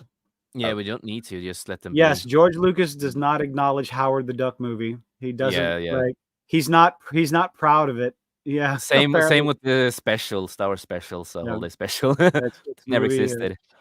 And then Okay, we had Electra. The thing with Electra is that it's underrated. I've seen this movie. I don't remember a fucking thing about it. The only thing I remember is like some It demon, some demon was in it. That's all I remember. It was okay. It wasn't anything high. I would Yeah. say bottom of okay. It wasn't bad or anything. It was just like it's okay. Real quick, Joshua, the original Howard the Duck comic book was more of a magazine, and it was not meant for children at all. Yep. Like It a lot of wasn't. other things. Like it's there. There's the last page of the comic. Will get me banned on Twitter. I mean, will get me banned on YouTube. Yeah, but yeah, I would say just. I mean, her breasts are very, very well drawn, but they're bare. Yeah. And Howard's, yeah, exactly. Cleveland, yes, Cleveland. Yeah, but I would Stranded in say. Cleveland. But I will say Electra was okay because it wasn't bad. It wasn't good. It was just okay. Wouldn't that just be meh? No, I don't look at that as meh. I look at that. It had interesting parts in it. For me, it was okay. It wasn't meh. For me, meh means I a little don't. bit I different. don't remember much about this movie. So like I said, I remember I watched it once, and I don't remember a damn thing. I remember like her in a white room with a big black demon. That's all I remember. Big black what? Demon. Like that's all I remember of this movie. Like I remember they brought her back and she was having like what like after death flashes or whatever, something like that. I don't. Yeah. I really don't have an opinion on it. So if you want to put it in was okay, sure. I'm fine with that. Kilt it. I didn't watch it. Cool. We'll put it in was okay. Were you on the bottom or where do you want it? Bottom. Just bottom. Everything else is better than that. So bottom. So Use I know I noticed that there was 2 Punishers, so I want to count this one as the John Travolta Punisher movie with the one Thomas where they Jane. Thomas they showed him killing them killing his whole family. Thomas right? Jane with Thomas Jane as Punisher. I love that movie. I don't think it's S tier, but I would put it's it. not. But I think it was a good portrayal of the Punisher. I know, Mike Barron and Chuck Dixon has a different view on it, and they both of them, in a way, think, if I don't remember wrong, that the garbage fan film with Thomas Jane was more accurate to who Punisher is. But for me personally, I really liked it. It's not the best thing. No, I would say probably pretty good. I would say pretty good. Yeah, pretty good. Because it's just the Punisher fucking murking people left. That's all he's doing the whole movie, just killing people because they killed his family. Yeah, like the fight. I like the fight with the Russian in the apartment. I thought that was a good scene. I remember Chuck talked about something that they never really got right with certain aspects with these things, but I don't remember what it was. It's a while ago, but if you separate it from the comics, it's still a pretty good movie. It's a pretty good action movie, with a story. If you just think about it that, I would say pretty good. I would say, where would we put it in pretty good though? What about you, Kilted? Have you seen that movie yet, or have you seen the movie, the Punisher movie? Nope, unfortunately, I have not. You haven't seen any of the Punisher movies? Nope. Oh, you missed. You should watch it. It's a pretty good movie. It's really. I like the one with Elfgren. That's funny. Okay, so me and Hashi, you have seen it, we have seen it. Where would you put it, like your personal opinion? Either in front of, between Daredevil and Hulk, or behind Hulk. I can't put it above X-Men. I can't do that. Oh, I would put it behind Hulk. I will put it behind Hulk. Okay, yeah, I'm fine with that. Yeah, because the Hulk was a lot better in that. Let me remove this. That's X-Men 3's poster. Let me put X-Men 1 poster where that way we can not get confused. Anyway, that rounds off everything that's pre-MCU right now. I think these 3 are just the extras. Yeah. So this is all like MCU, Netflix, and Hulu era. So I think we call it a good stopping point here. Yeah. All I'm gonna say, I see, because Agents of Shield it will always be an S tier for me, no matter what. I watched like the first episode of season 1 and I stopped watching it. Honestly. Oh, that first season is really slow, but when you get after season 1, it gets so much better, so much slower. You have organic, strong, independent women, an actual story, actually build up. Everything has a fucking payoff.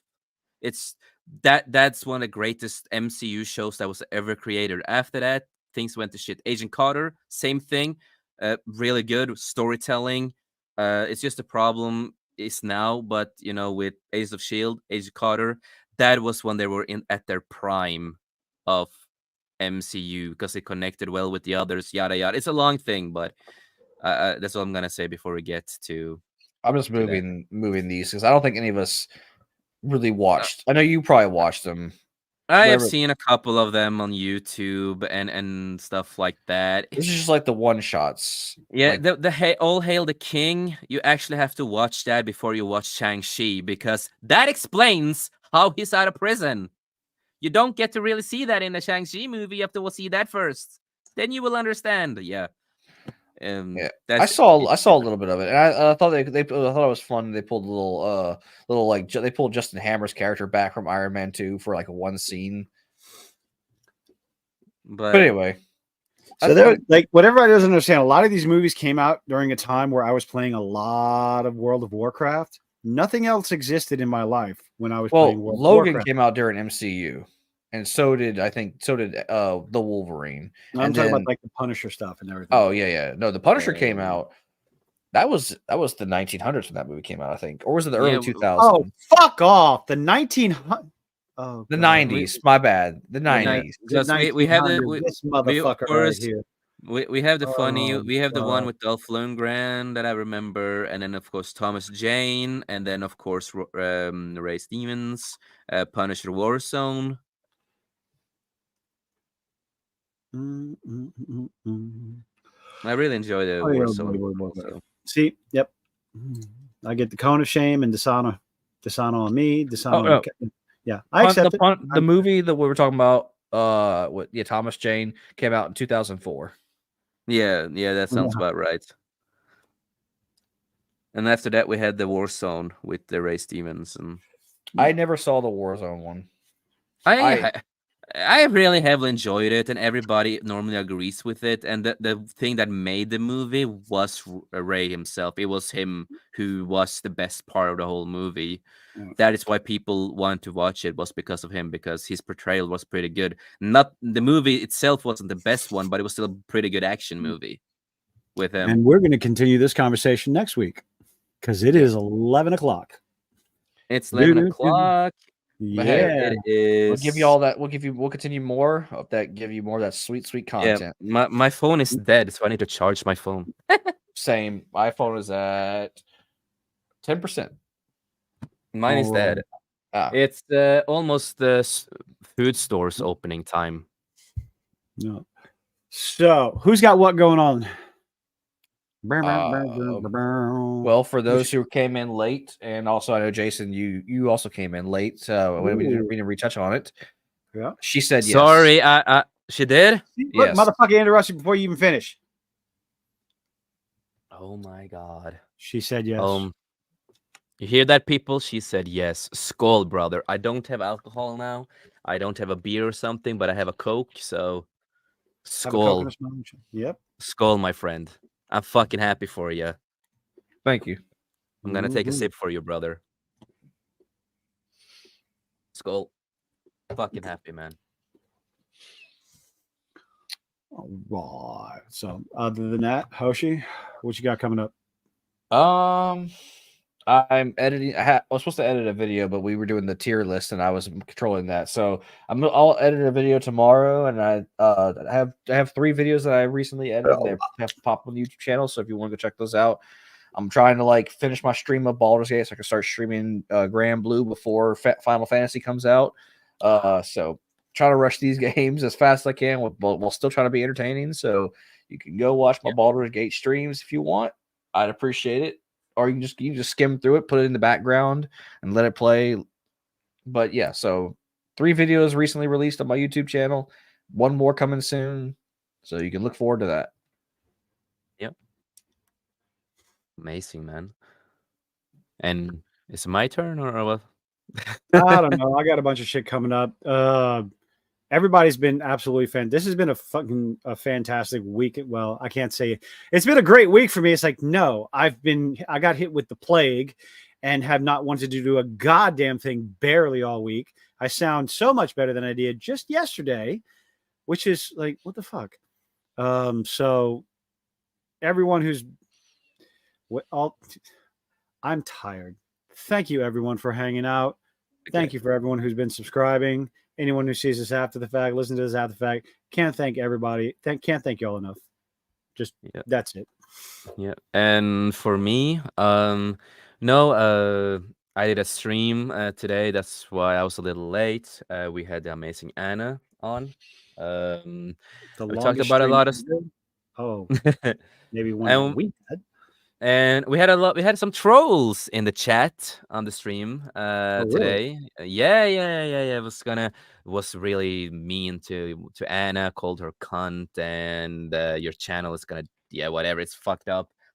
And if you want to see how I responded on that, I'm a fucking douchebag back. So don't fuck with my friends, don't fuck with me. You're gonna get it. Yeah, if you're gonna insult me, you better come with something better than a cunt. Yeah.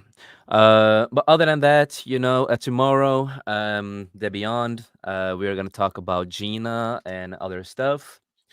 So we're gonna go through that tomorrow. On Friday, I will probably be on Comic Crusaders stream and talk about some stuff. It's a fantastic show, really fun. It's a new show that I'm on with Comic Crusader and some other people, really great people out there. And of course, the same old, beyond 5 casts and a lot of stuff in the work.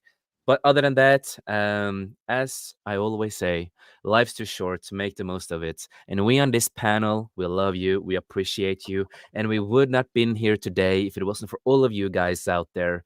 Thank you so much for the support. Thank you for inspiring us every day to continue doing what we're doing. Thank you, everybody, and we'll see you next time, everyone. Good night, everybody. Hope to see you on the next one. Good night.